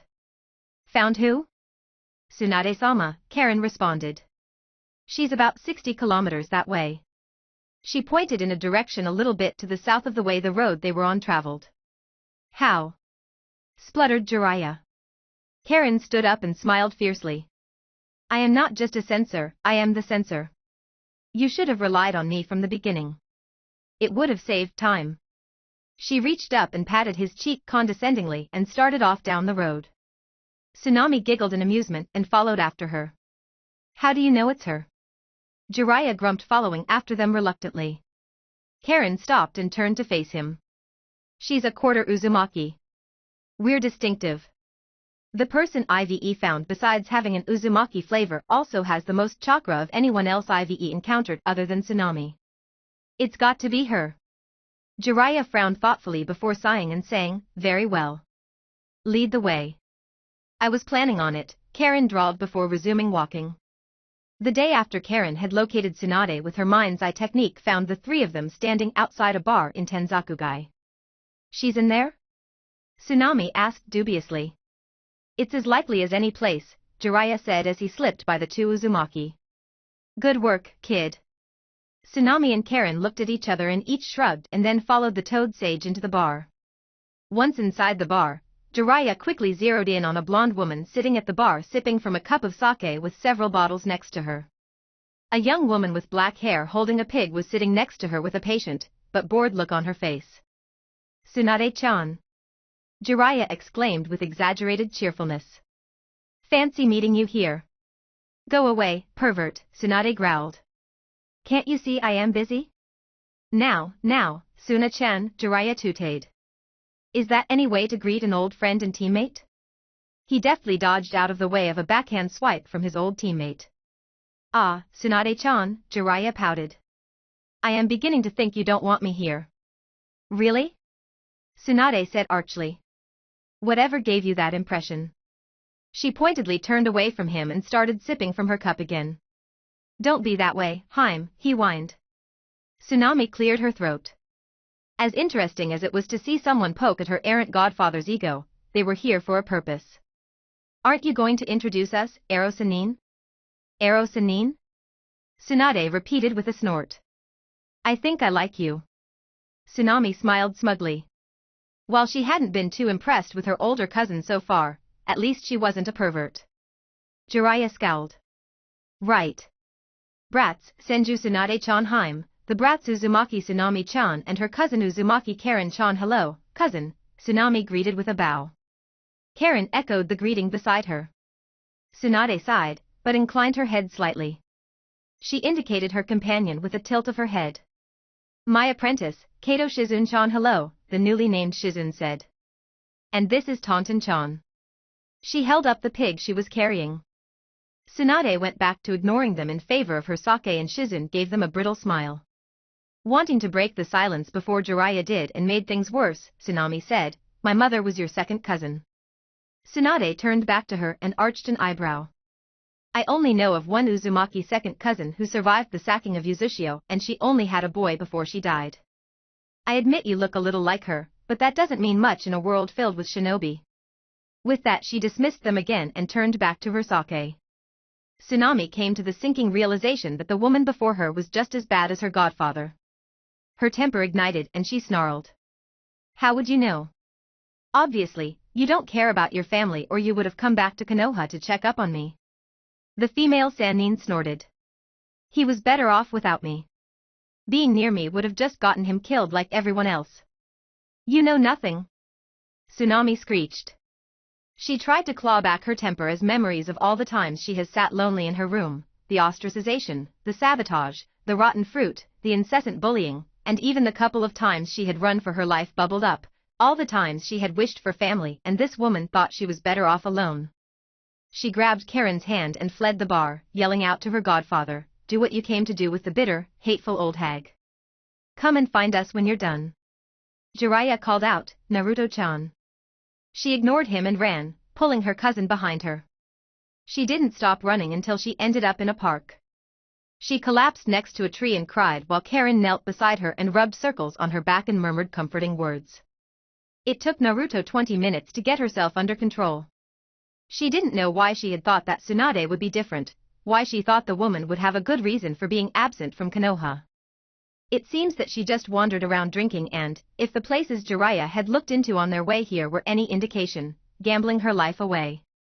She sat silently next to Karen, both of them leaning against a tree. Tsunade's apprentice found them after they had been gone about an hour.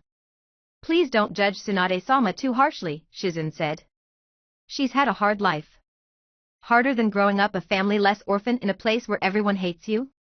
Tsunami asked with a sneer. She sighed as she realized she was taking out her anger on the wrong person. I am sorry, Shizune-san. You didn't deserve that.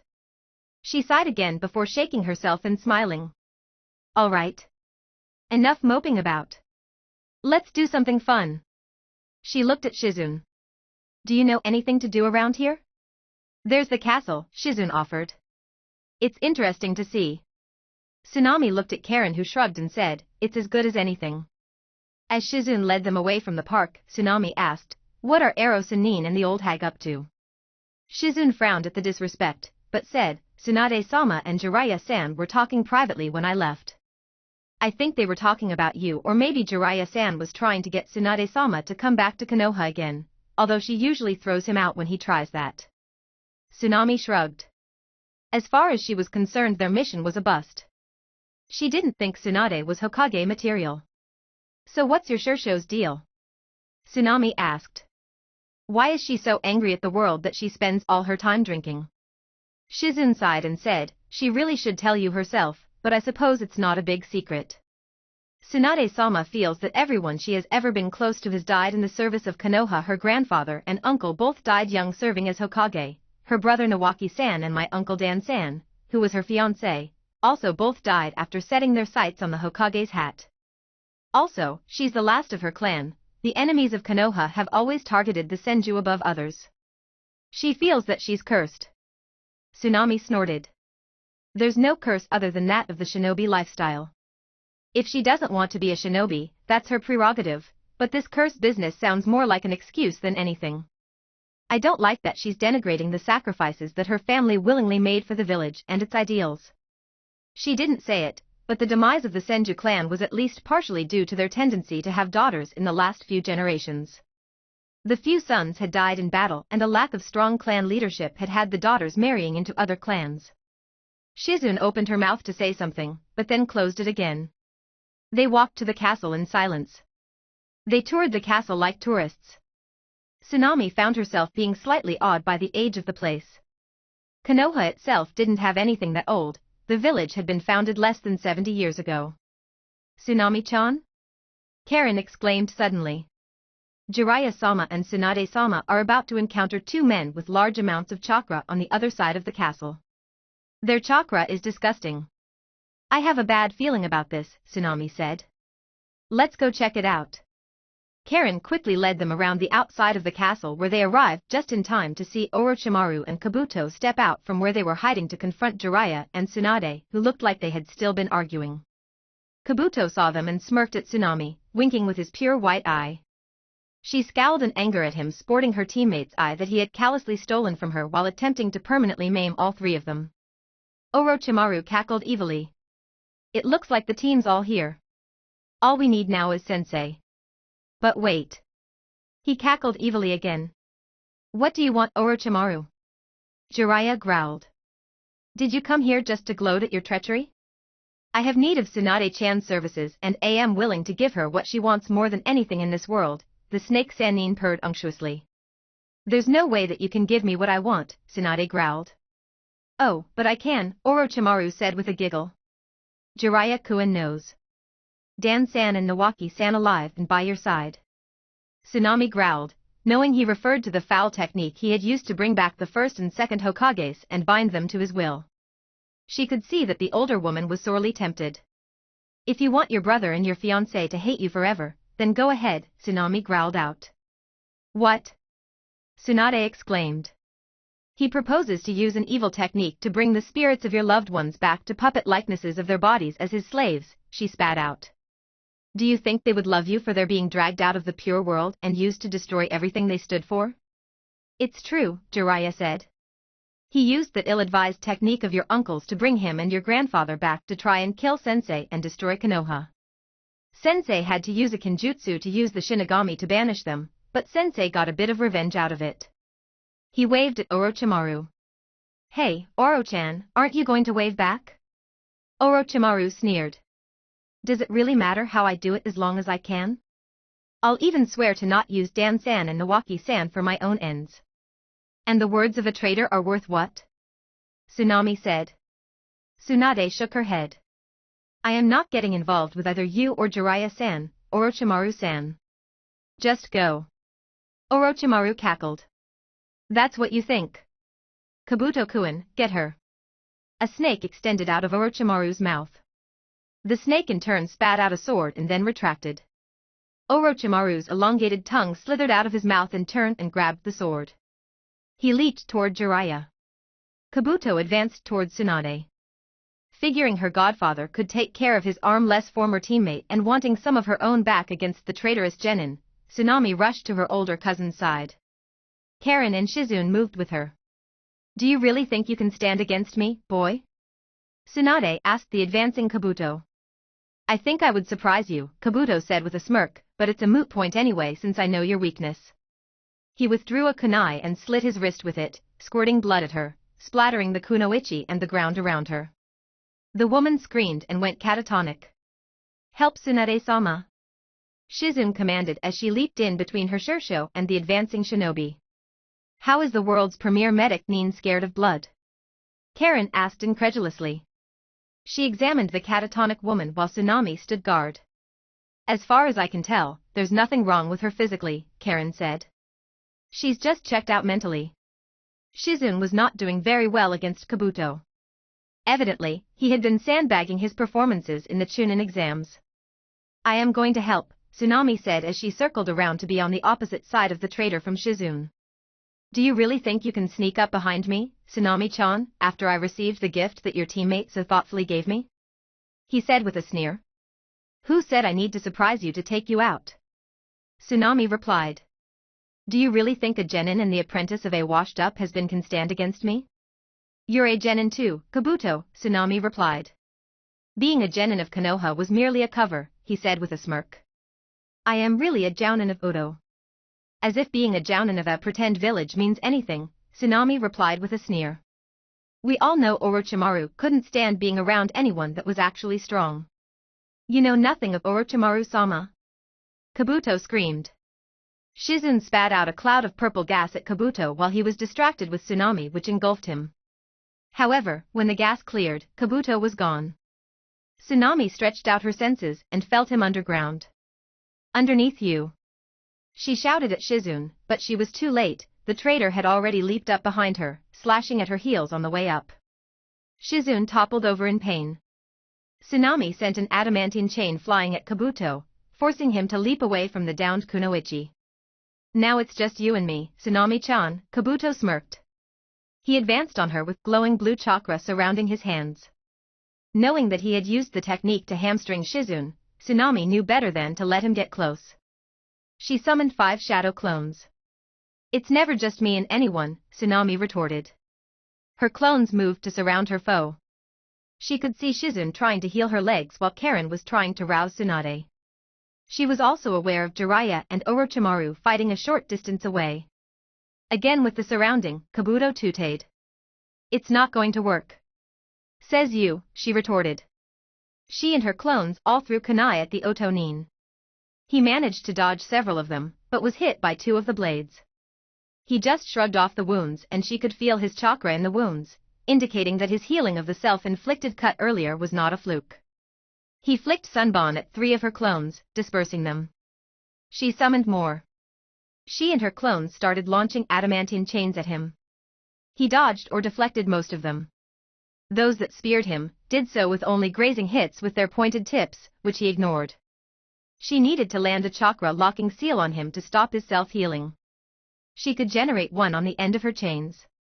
It would only last a second or two at her current skill level, but with the attendant disorientation that accompanied it, that would probably be long enough to finish him off. Unfortunately, the seal would require a good, solid hit on him, and he was just good enough to avoid those. She would need a distraction. Shizune was still injured and Karen wasn't skilled enough, that just left one choice. "So you're just going to give up then, Tsunade-bachan?" she called. "You're going to let more of your family die and your apprentice too? So you've seen the writing on the wall then, Tsunami-chan?" Kabuto asked with false politeness. "I guess you didn't really love Dan-san after all," she called. "I loved him more than life itself," Tsunade roared, finally coming out of her stupor. "What would he think of you if you let his niece die to your weakness and his village go to ruin because of the machinations of a madman?" she retorted. "There will be no more dying of my loved ones," Tsunade exclaimed as she charged Kabuto. Tsunami jumped out of the way and Kabuto himself barely avoided being pulverized as Tsunade's fist cratered the ground where he had been. Tsunami and Tsunade worked together to corral Kabuto. The Otonin prioritized avoiding the Sannin over the younger Kunoichi, and so Tsunami was able to get more hits on him. Finally, Tsunami speared him in the back with her chains and manifested the chakra stasis seal on him. Kabuto froze as his chakra momentarily stopped working. Tsunade landed a devastating punch on his chest, collapsing it. The force of the blow turned him towards Tsunami, and she sent another chain straight through his stolen eye, killing him. "No!" yelled Orochimaru. "You cost me my servant. He tried to take more of my family from me," Tsunade replied. "So you've once again thrown in your lot with Konoha?" Orochimaru asked. "If that is what it takes to protect those I love and my grandfather's dream, then, yes, I have," Tsunade replied. "Then you will die with Konoha too," Orochimaru screeched. "Not if I have anything to say about it as the Godame Hokage of Konohagakure no Sato," Tsunade proclaimed. Tsunami, Karen, and Jiraiya cheered. Shizune asked, "Are we going home, Shursho?" "We're going home, Shizune-chan," Tsunade replied. Orochimaru fled. Jiraiya cursed and chased after the fleeing Orochimaru. Tsunami was unsure about whether to follow after him or not. Her indecision must have shown, because Tsunade said, "Let Jiraiya-kun wear himself out chasing Orochimaru. The snake is too crafty for Jiraiya to actually catch and too dangerous for just about anyone else to try, even without the use of his arms." Tsunami nodded. "How about we go back to my hotel and we'll introduce ourselves properly," the Hokage-elect said. Sensing Tsunade's desire to be able to talk in private, Tsunami and Karen followed the older Kunoichi to a nice hotel. When they got there, Shizune prepared tea for them. Once the tea was served, Tsunami said, "Now, in between telling me all the reasons I needed to return to Konoha and be the new Hokage, Jiraiya-kun did swear to me that he had been presented proof that you were Kushina-chan's daughter, but he declined to share it with me without your permission. I know that Kushina-chan was expecting a son and I know they named him Naruto. Interestingly, Jiraiya-kun called you Naruto-chan when you left the bar earlier today." Naruto thought about denying it, but this was her cousin and, supposedly, the new Hokage. She formed a shadow clone and then transformed herself into her birth form. His male and female forms stood next to each other. "Hello, Tsunade-sama," they said in near unison. "I am Uzumaki Naruto." His clone continued without him, "But I go by Uzumaki Tsunami when I look like this." "May I?" Tsunade asked, her hand glowing green with medical chakra. Naruto nodded agreement along with his clone. Tsunade examined them both. After she had done so, she said to the clone, "You're a shadow clone." Naruto looked at his clone and gave the signal for a swap. He did a replacement followed by a transformation as quickly as he could. From watching herself do this, she knew that doing it this way was not completely seamless, but unless someone was watching carefully, it was easy to miss the transition. "Examine us again," she told her cousin. Tsunade did so. "You're the shadow clone now," she exclaimed, indicating the now male clone. "I am really good at replacement and switching my form," Naruto said. "I had to be in order to handle doing taijutsu while both my personas were in the academy." "You've been doing this since the academy?" Tsunade asked. Naruto explained about her discovering her transformation ability, her capture and reveal to the Sandaime, the wager, and its results. Who knows about this? Tsunade asked. Just the three of you, Kurinai-sensei, Ero-sanin, and my two teammates, Naruto admitted. She then went on to explain about Itachi, Akatsuki, and Jiraiya's suggestion that Naruto be dead. She formed another shadow clone and then transformed into a new male shape, one that she had decided on with the help of her mother. The new form had red hair and looked like pictures of his mother's father when he was young. Hello, he said. I am Uzumaki Menma. Hilu, drawled Karen silkily. It's a real pleasure to meet you, Menma-kun. She winked at him. The newly christened Menma rolled his eyes. Karen's flirting was expected. Scene change. After Jiraiya returned from his futile chasing of his ex-teammate, the five of them left for Konoha.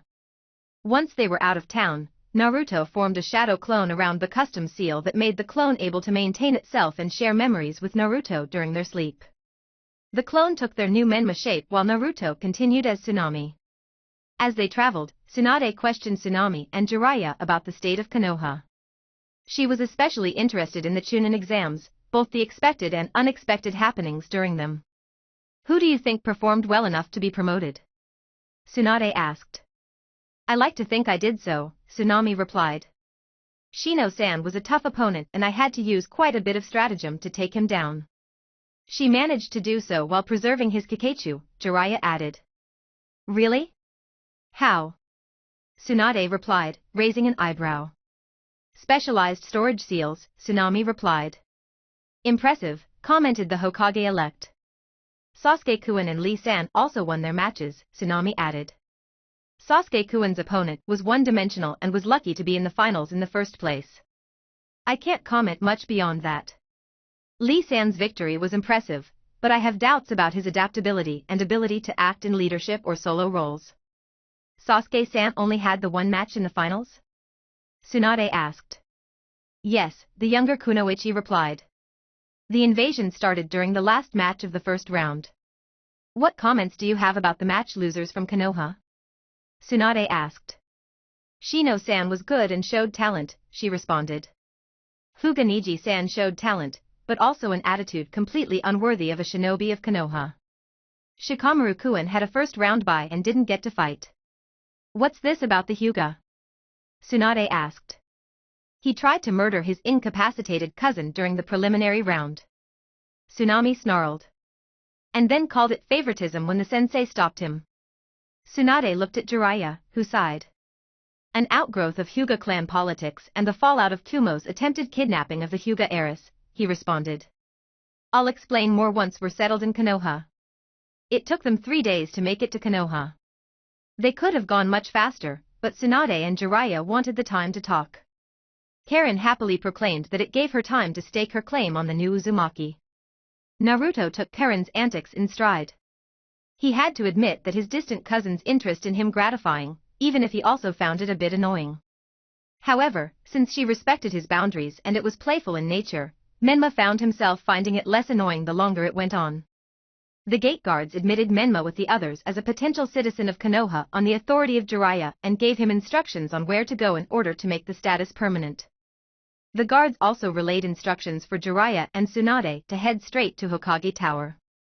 Jiraiya also invited Shizune to accompany them since she was a jounin that had been out of the village for a long time. You might as well go with them, Tsunami-san, one of the guards said.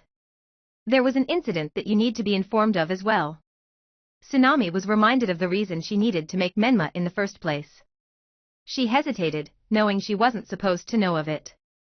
After a moment, she said, Karen-chan, take Menma-kun back to the apartment to wait for me. The guard sighed and said, you might as all go. The incident happened at your apartment. Is Naruto-kun alright? Tsunami asked with her best concerned look. The gate guard stayed silent and both of them refused to look her in the eyes. I've got a bad feeling about this, Tsunami muttered. Let's hurry, Ero-sanin. The trip through the village was surreal. Tsunami studied the villagers they passed. Most of them looked at her smugly pleased. A few looked guilty or sad. Tsunami had expected this type of reaction, but it still made her sad and not a little bit angry. The Chunin standing guard outside the Hokage tower refused to look at her when they entered the tower. The Sandame's counselors were waiting in the office for them. After the initial greeting, Jiraiya told them that Tsunade had accepted the position of Hokage. The counselors were pleased and spoke with the Hokage-elect for when she would officially take over. Tsunami waited with trepidation that wasn't faked for them to tell her about the incident. Even though she knew it was just a clone that had died, it did mean the end of a part of her life. Before we go farther, the female counselor said, we have some sad news for Jen and Uzumaki-san. Is Naruto-kun alright? She asked. The elderly Kunoichi looked at her with genuine sadness and shook her head. Sadly, no. 2 missing nin attacked him in your apartment 5 days ago. As best we can tell, your brother activated a very powerful explosive tag either to prevent being taken or in an attempt to kill his attackers. He did not survive. Neither did your apartment or the building it stood in. No body was found. Indeed, very little from the apartment survived. Tsunami stared at the counselor blankly.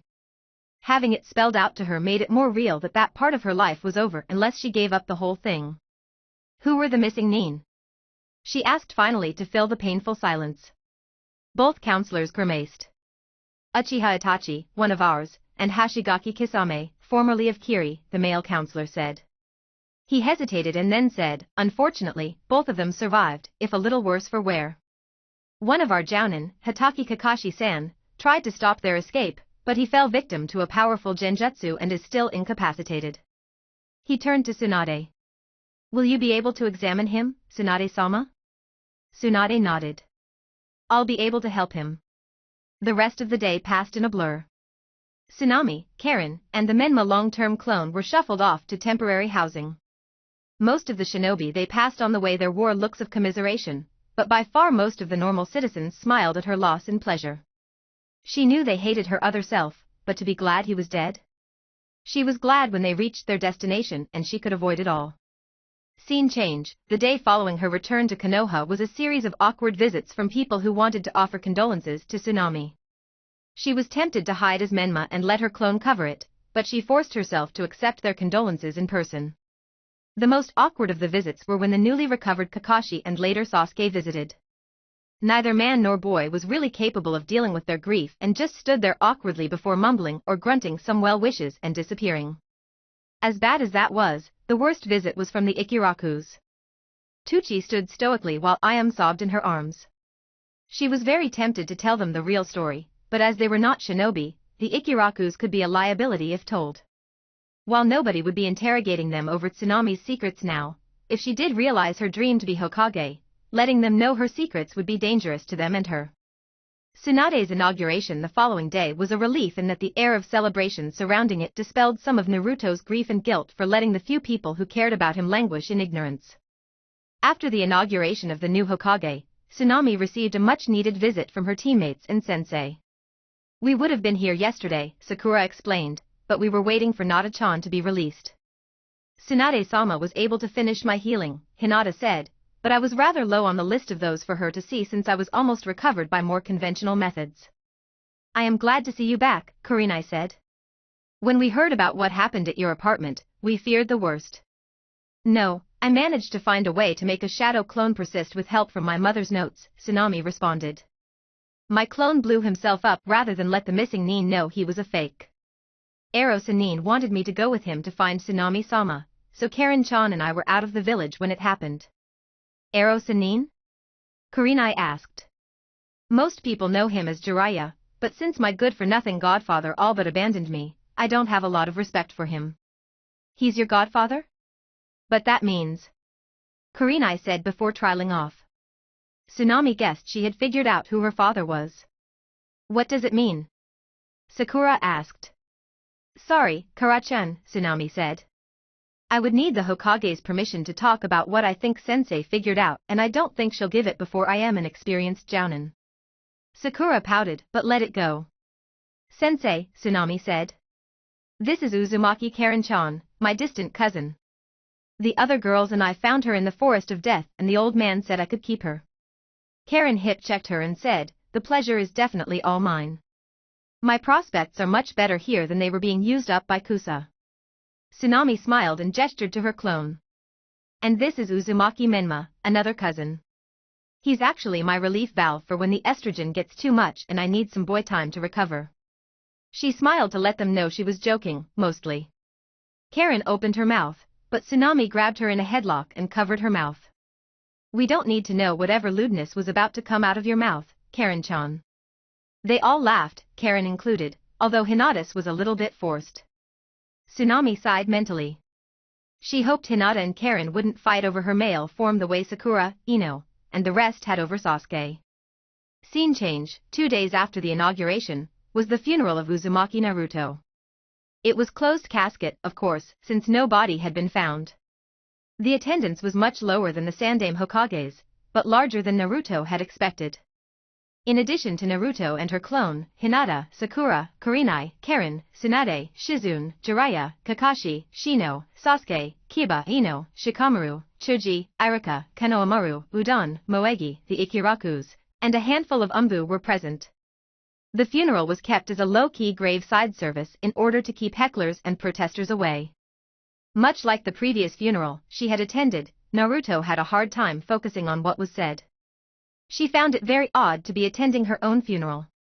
She had thought about attending as Menma, but she felt more comfortable as Tsunami still. Her new alternate form had not yet settled into being her. After the funeral, she once more had her heart broken as Konohamaru, bawled as she hugged him. Udon and Moegi clutched him, crying softly themselves. After the 3 academy students had shuffled off, Sasuke approached her and said, "I will kill him. I will avenge your brother." He turned and left before Tsunami could make a response. Her other old schoolmates and Irika offered their condolences and the funeral ended. The guilt for putting her friends that weren't in the know through this ate at her and she felt regret at letting Jiraiya talk her into it. She honestly hadn't thought anyone would care. One by one the others left, some saying something, others leaving silently. Eventually, she was left alone in the graveyard staring at her headstone. Her escape from being Uzumaki Naruto was complete, for both good and bad. Tsunami adjusted her new Chunin vest as she walked toward the meeting room, anger simmering inside her. On the one hand, she was looking forward to chewing strips off the jerk waiting inside for her. On the other hand, she didn't think he deserved the chance she was giving him. Ultimately, however, Hinata had asked her to do this and she felt she owed her teammate. She had talked to her friend as Menma several times now and she knew that Hinata found it disconcerting. Her public persona as Menma was different enough from her public persona as Naruto during her academy years that the Hyuga had a hard time seeing the two as the same person, even though she knew it was true. She paused in front of the door to the meeting room and fixed a scowl on her face. It wasn't hard. She genuinely didn't like the brat she was about to meet. By now he had been stewing in the room for about 15 minutes. She had considered going full Kakashi on him and showing up hours late, but as a Chunin she didn't have the leeway that one of the top jounin in the village did and he could have left without any repercussion. As she opened the door, she noted that the Hyuga was in the process of approaching the door. The self-important brat was about to leave. The room contained a desk with a high-back seat and a plain chair in front of the desk. She glared at him. "Return to your seat, Genin Hyuga-san." The Hyuga glared back at her, but returned to the seat that faced the desk without comment. Tsunami sat at the desk and steepled her hands while leaning forward over the desk. She stared at him and just as he opened his mouth to speak, she said, "Do you know why you are here, Genin Hyuga-san?" He sneered at her. The main house has asked for more favoritism and has received it, although usually they would get more than a green Chunin. "No," she said firmly. She let him stew before adding, "You are here because your cousin is a kind young woman." The brat's sneer deepened. "She has asked me to intervene on your behalf, even though you don't deserve it. The Hokage likes me and so she granted me this interview against her better judgment." The brat scoffed. She arched an eyebrow at him. "The Jounin agree with me or one of them would be telling you the reason that you'll never advance beyond Genin and that you'll be doing D ranks until you quit the shinobi forces out of frustration." He scoffed again. "You think being a so-called genius of the gentle fist will protect you?" Tsunami said archly. "Konoha does not need another Itachi." For the first time in the interview the brat actually stopped and thought about what Tsunami was saying. "And for your information," Tsunami added once she knew he was paying attention, "this is not about the Jounin sensei stopping you from nearly becoming another kin slayer, which by the way, they did for your benefit and not just Hinata-chan's." If you had killed another Konoha shinobi, you would have been court-martialed and had your chakra bound. From what Kurinai-sensei told me, it's likely the Hyuga clan would have had you killed to stop you from being an embarrassment. Confusion reigned on his face. But Hinata-sama is the embarrassment. A clan elder suggested I take care of her in the exams where it is explicitly legal. Tsunami sighed. Yes, you wouldn't have been charged with murder if you had killed her in the exams, however, you would have been kicked out of the shinobi forces for conduct unbecoming and had your chakra bound to stop you from going missing. You didn't even try to make it look like an accident, you were going to kill another Konoha shinobi over a petty grudge. It's likely that the same elder would have arranged for you to have an accident. The brat flushed red. It's not a petty grudge. He yelled. She arched an eyebrow. Isn't it? It's her fault that my father was sacrificed to Kumo. How is it her fault? If she hadn't gotten kidnapped and her father hadn't killed the ambassador. Tsunami sighed. How old was she? 3. You expect a 3-year-old to fight off a Jounin-class shinobi? Tsunami asked archly. He turned away, embarrassed. Have you ever asked yourself why some of your clan elders want her removed from being the clan heir? Tsunami asked once he looked at her again. It's because she's weak, he said with a sneer, back on familiar territory. Have you ever thought about why your elders think she's weak? She asked exasperatedly. She lacks talent and the drive to be a shinobi. He practically yelled at her. And yet she nearly kept up with you during your fight despite not having your advantages. My advantages? He yelled. She is main house. She has all the advantages. Tsunami stared at him. When was the last time she received any training from any Hyuga? He turned away again. It's been years, hasn't it? Tsunami asked. When he refused to meet her gaze at all, Tsunami said, I will tell you the reason the Hyuga elders want her removed. It is because she is kind. Her fall from favor started when she refused to hurt her little sister during training.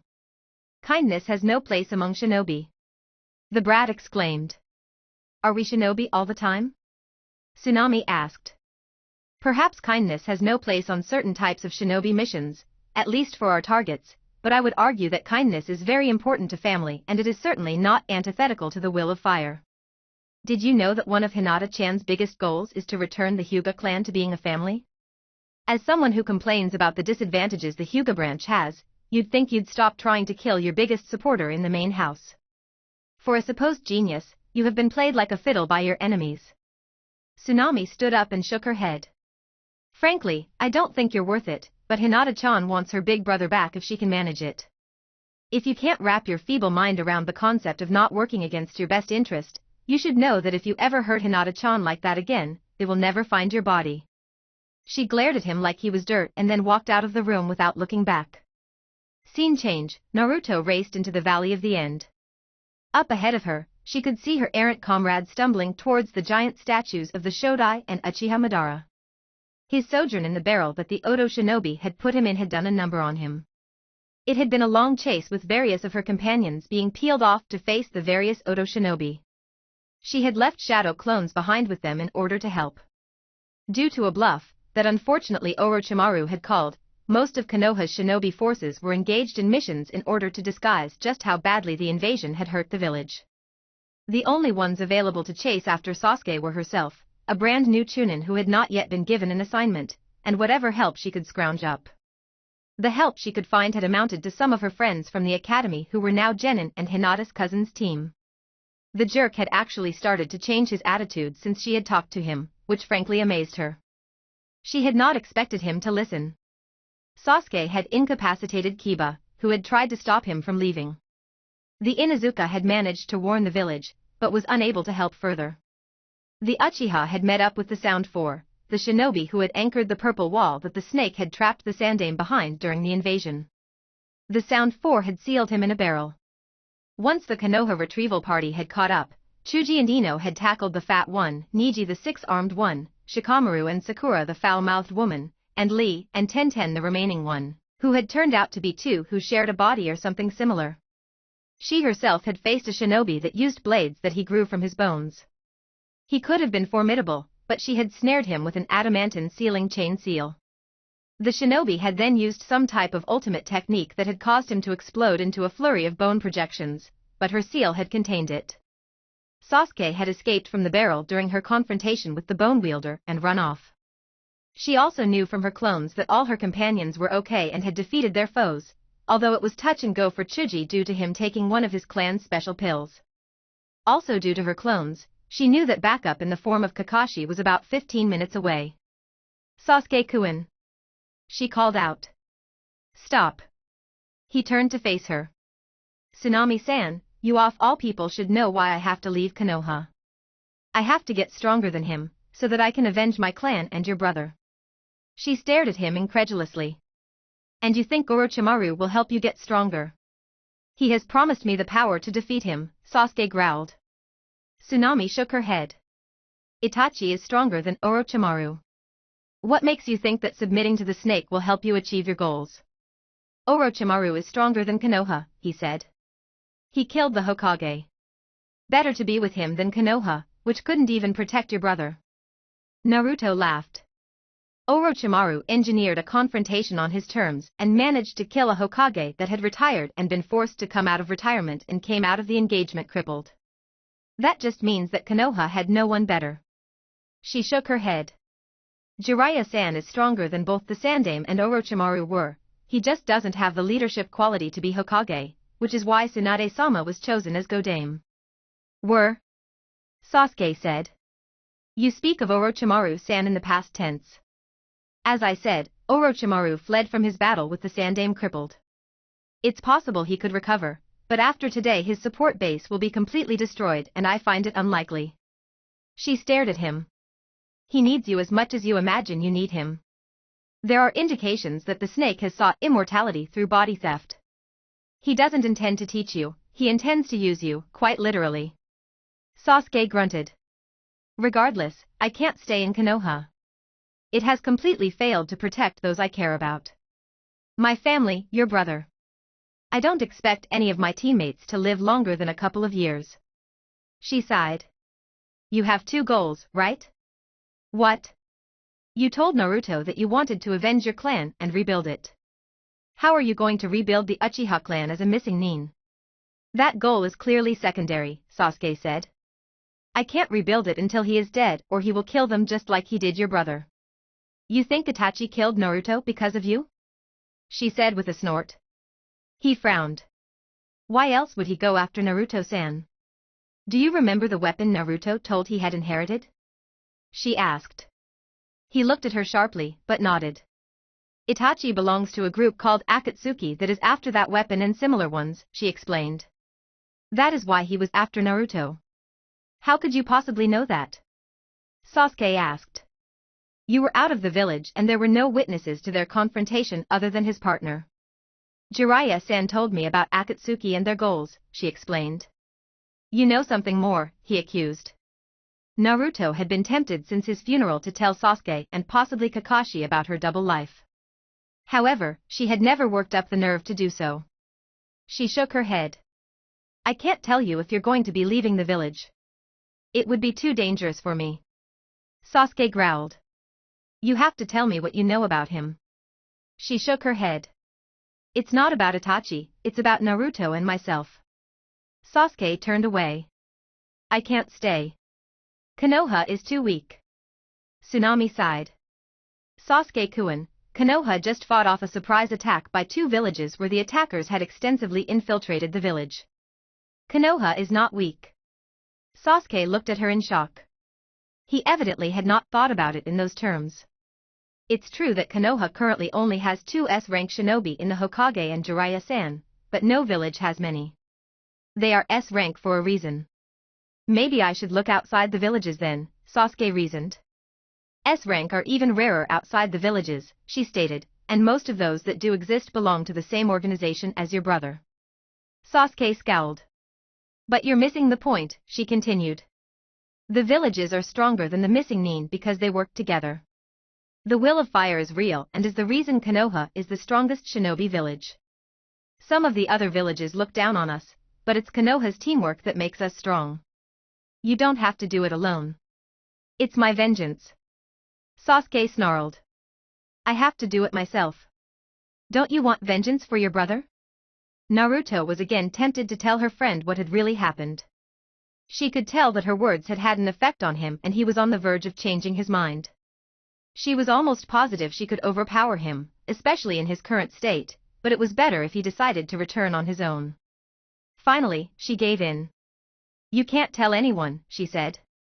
I can't risk word getting back to Itachi and his fellows. She stared Sasuke in the eyes. Naruto isn't dead. What? He shouted. You let me mourn him and he isn't dead. How did he escape him? It's simple, she explained. First of all, Naruto was never in the apartment when Itachi came. A shadow clone was there instead. A shadow clone? Sasuke groused. Why was he using a shadow clone in his own home? Because he wasn't in the village in the first place. The shadow clone was left behind to fill the seal orders that we had coming up. Menma. Sasuke exclaimed. Menma-san is really Naruto-san. With that disguise, he wouldn't be seeking him and Naruto-san would be safer. Tsunami smiled wryly and nodded. That was the second point. Although Sasuke wasn't the genius that Itachi was, he was still intelligent enough to be Rookie of the Year for their graduating academy class. But Menma wasn't with you when you left? He groused. She thought about giving an excuse for how Naruto had left the village. It wouldn't be hard considering Naruto's reputation for sneakiness, but decided not to lie to her friend. Menma is not Naruto's only disguise. He stared at her sharply. She smiled at him whimsically and transformed into his birth form. Sorry, Sasuke-kun, but there never was a real Tsunami any more than there is a real Menma. Naruto-san? He asked, confused. He nodded. Tsunami and Menma are both figments of my imagination. Tools for me to escape my unearned notoriety. But how? An undocumented transformation bloodline ability I inherited from my mother, talent at replacement, seals to make shadow clones last longer, and sheer awesomeness, Naruto explained with a foxy grin. Sasuke grunted. You decided to prank the village and didn't know when to stop. Naruto's grin widened. Stop a prank? Why would I stop a prank that's working? Sasuke grunted again. But becoming a girl? Isn't that too extreme? Naruto shrugged and transformed back into Tsunami. Kakashi had almost caught up with them. She wasn't ready to let Old One Eye onto her secret. He had abandoned her for most of her childhood, just like her errant godfather. Being a girl isn't that bad, she said. I got used to it. I actually think I would miss it just as much as I would miss being a boy if I stopped changing. Yes, menstruating is gross, but the friendships I made with my teammates make up for it. Inter-boy friendships and inter-girl friendships were different for a reason she didn't completely understand. She liked both types. Sasuke blanched and said, too much information. The silence grew more awkward until Sasuke timidly asked under a heavy blush, what about sex?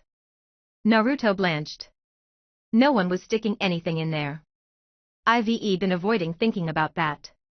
Well, you are only 13, Sasuke said with a smirk. Don't make me regret telling you, Sasuke-kun, she growled. His smirk only grew. She glared at him. Don't make me get creative, Uchiha-san, she said. You wouldn't like me when I am creative. He blanched. I wonder what interesting tidbits I could leak to the fangirls. She said in faux thoughtfulness. He blanched paler. She started back toward Konoha. He trailed after her. Tsunami-san? Truce, Tsunami-san. Please? Epilogue 9 years later, the woman who still thought of herself as Uzumaki Naruto, even though she hadn't publicly gone by that name in exactly 9 years, waited. If all went as planned today, one of the main reasons for Naruto being thought of as dead would be gone. She could either reveal that Menma was really Naruto or even that Tsunami, Menma, and Naruto were all the same person. Public opinion in Konoha had reversed itself when Tsunami had used the Flying Thunder God technique to defeat all 6 of the Paths of Pain at once during Pain's invasion of Konoha 5 years ago. In doing so, she had revealed herself to be the daughter of Namikaze Minato, the Yondaime Hokage. As Naruto's sister, it had revealed that the former village pariah was the son of one of its most beloved heroes and the villagers had repented of their hate for her true self, even if it was too late from their perspective. That occasion had also spawned her first nickname, the Red Flash, which was actually the nickname she had acquired that she disliked the least, even if she didn't really like it. She loved her dad and was grateful that she and her mom had been able to adjust the seal so that his shadow clone could manifest there permanently, but she wanted to have a legacy outside of his shadow. Her other nicknames, the Goddess of Fuinjutsu and the Queen of Chains, were worse in her opinion. The former because she thought it too pretentious and the latter because it was too kinky sounding. Although her feelings on that were probably mostly Karen and Jiraiya's fault. She loved her male persona's wife, but she had a tendency to go overboard on occasion. As Menma, she had a relatively quiet life. He and Karen had been married for 2 years now and had an infant girl they had named Kushina. He had taken over the fledgling Uzumaki seal business upon his immigration to Konoha and been quite successful at it. She spent most days as Tsunami being the Rokodame Hokage, a position she had acquired after Pain's invasion, and her evenings enjoying her family as Menma. Her family was the main reason she would forbear from revealing her true self. The wife and daughter of the Hokage would be in much more danger than those of the simple cousin of the Hokage. The remembrance of first becoming Hokage once again brought up her slight annoyance with Suna. Even after 5 years she was still somewhat irritated that Temari of Suna had beaten her to being the youngest Kage by 2 years. The Suna Kunoichi had become the Godame Kazekage in the wake of the Suna Oto invasion of Konoha at the age of 15 with the support of her brothers. Something had happened between the siblings at the end of the invasion that had brought them together and tempered Gaara's bloodlust. The Jinchuriki of the Ichibi was now a pillar of Sunagakure no Sato. Although things weren't perfect between Suna and Konoha, they tended to side with each other against the other great villages, at first for expediency and then as trust gradually built between Tsunami and Temari. She probably wouldn't even reveal that Menma was Naruto because it opened up the possibility of more speculation on who Naruto really was. She was brought out of her musing by a quiet alarm going off. She quickly spotted the intruder and brought up the building's defensive seals to stop the man from escaping. The intruder wore a dark cloak and a mask with one eye hole. Rather than the spiral he had worn during his Akatsuki days according to Nagato, he had returned to the squiggles that had adorned the mask he had worn during the attack that had cost her parents their lives. "Tobi-san, I presume?" "She said the Red Flash honors me with her presence," he sneered. Nagato talked too much. He had hoped to convert me to his plan once he saw that his vengeance on Konoha wouldn't happen. It helped that he was a distant relative. "Oh?" the masked man said. "He couldn't talk you into it?" "The plan was stupid," she said with a snort. Only someone severely emotionally compromised would believe that a fear-inspiring weapon could bring a lasting peace. You should feel ashamed of yourself for taking advantage of him. What were you really planning on using the Kyuubi for? It was too easy to resist, he said snidely. The real plan is to use the Kyuubi to put an eye on the moon and use it to usher in a new, perfect world. An eye on the moon? Tsunami mused. It would be a Sharingan of some sort, wouldn't it? You plan to genjutsu the world? That's a worse plan than the other. We shall see. Tobi exclaimed. With the Kyuubi mine I will be able to quickly gather the other Biju and enact the plan. And how will you acquire the Kyuubi? She asked in amusement. You think you can stop me, Red Flash? He sneered. The Yellow Flash was greater than you and I defeated him quite handily. I don't know where you learned the Flying Thunder God technique, but we both know you're not really Minato's daughter. It is my other title you should be worried about, ah fool, she said with a laugh, ignoring the accusation. You think you can walk into a building prepared by the goddess of Fuinjutsu and escape alive? When the Kyuubi appears, he said, I think you'll find your preparations lacking. And when will the Kyuubi appear?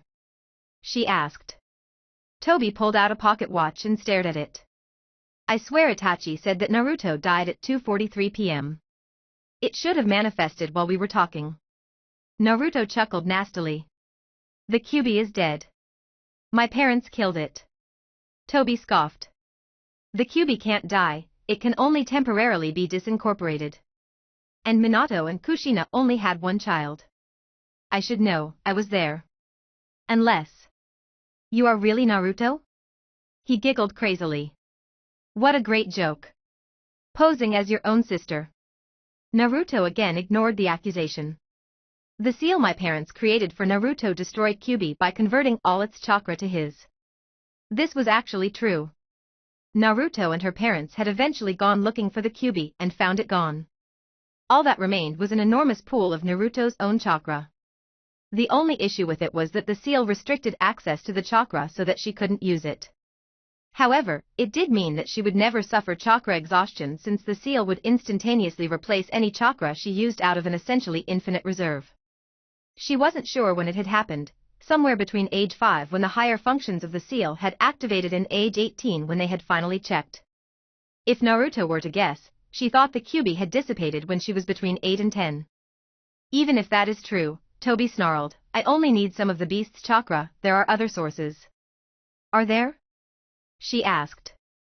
We've destroyed the bodies of the Gold and Silver brothers, as well as any other remnants of the Kyuubi's chakra. She had also secured the mask of the Shinigami from the Uzumaki mask storage temple, so that the een half of the Kyuubi could not be summoned from the Shinigami's stomach. I think you'll find. He stopped speaking as her Umbu commander slapped a knockout seal on the back of his head. He talked too much, Sasuke grumbled as he caught the Akatsuki mastermind and laid him on the floor. Tsunami rolled her eyes. She had planned on drawing out his plans, but she supposed that Enko could get them out of him. She reached down and pulled off the mask. The man had classic Uchiha features. He was missing his left eye and had significant scarring on the right side of his face. Sasuke grunted and said, Obito. You sure? She said, a touch sad. There had been some indications, the name Toby and his childish antics among them, but she had hoped that that theory on the identity of the masked man would prove false, for her parents' sake. Sasuke grunted and said, I memorized portraits of every Uchiha born since before the founding of Konoha. It's Uchiha Obito. Do you think we should tell Kakashi-san? He shook his head. Let dead heroes stay dead heroes. She nodded. He had made the same choice after he had confronted Itachi and learned of his clan's treachery and the secret mission given him by Shimura Danzo. Sasuke's fury at Danzo had been monumental and was compounded by the fact that Itachi had died of his illness at the end of their confrontation. Tsunami herself had wondered at the Sandaime Hokage essentially letting the old warhawk off with a slap on the wrist. Cleaning up Danzo's messes had been one of her first duties as Rokudaime Hokage. The man had unintentionally done more to harm Konoha than anyone other than Orochimaru. At least Itachi had done them the favor of offing the snake before he died. She sighed. No, Obito would stay dead of the cave-in during the Third Shinobi War, the Uchiha would remain patriots to Konoha, and Uzumaki Naruto would remain a casualty of Akatsuki's power grab attempt. Do you think this is the end of the plan to reunite the Kyuubi? Sasuke asked. She shrugged. Who knows? From what I know of Obito, this isn't a plan he would have come up with on his own, but it's been over 30 years since he first disappeared. Who knows if the original mastermind is still around?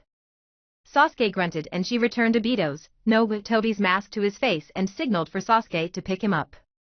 With a grunt her Umbu commander complied. It wouldn't do for the Hokage to be seen carting around a subdued shinobi. Let's drop him off with Enko at T&I and then we can stop by Ramen Ichiraku for an early supper, she said. For some reason, Karen didn't think that ramen should be served at every meal, so Tsunami liked to grab a portion to fortify herself when she could. Sasuke grunted in annoyed acceptance and disappeared with a body flicker. Naruto chuckled in amusement and followed him. The end. Don't forget to like and subscribe to my channel if you haven't already. There is also a link in the description to my Patreon. It has Naruto fanfiction that cannot be posted on YouTube. There is some free content on there. So, you don't have to be a paying member to enjoy listening to excellent fanfiction.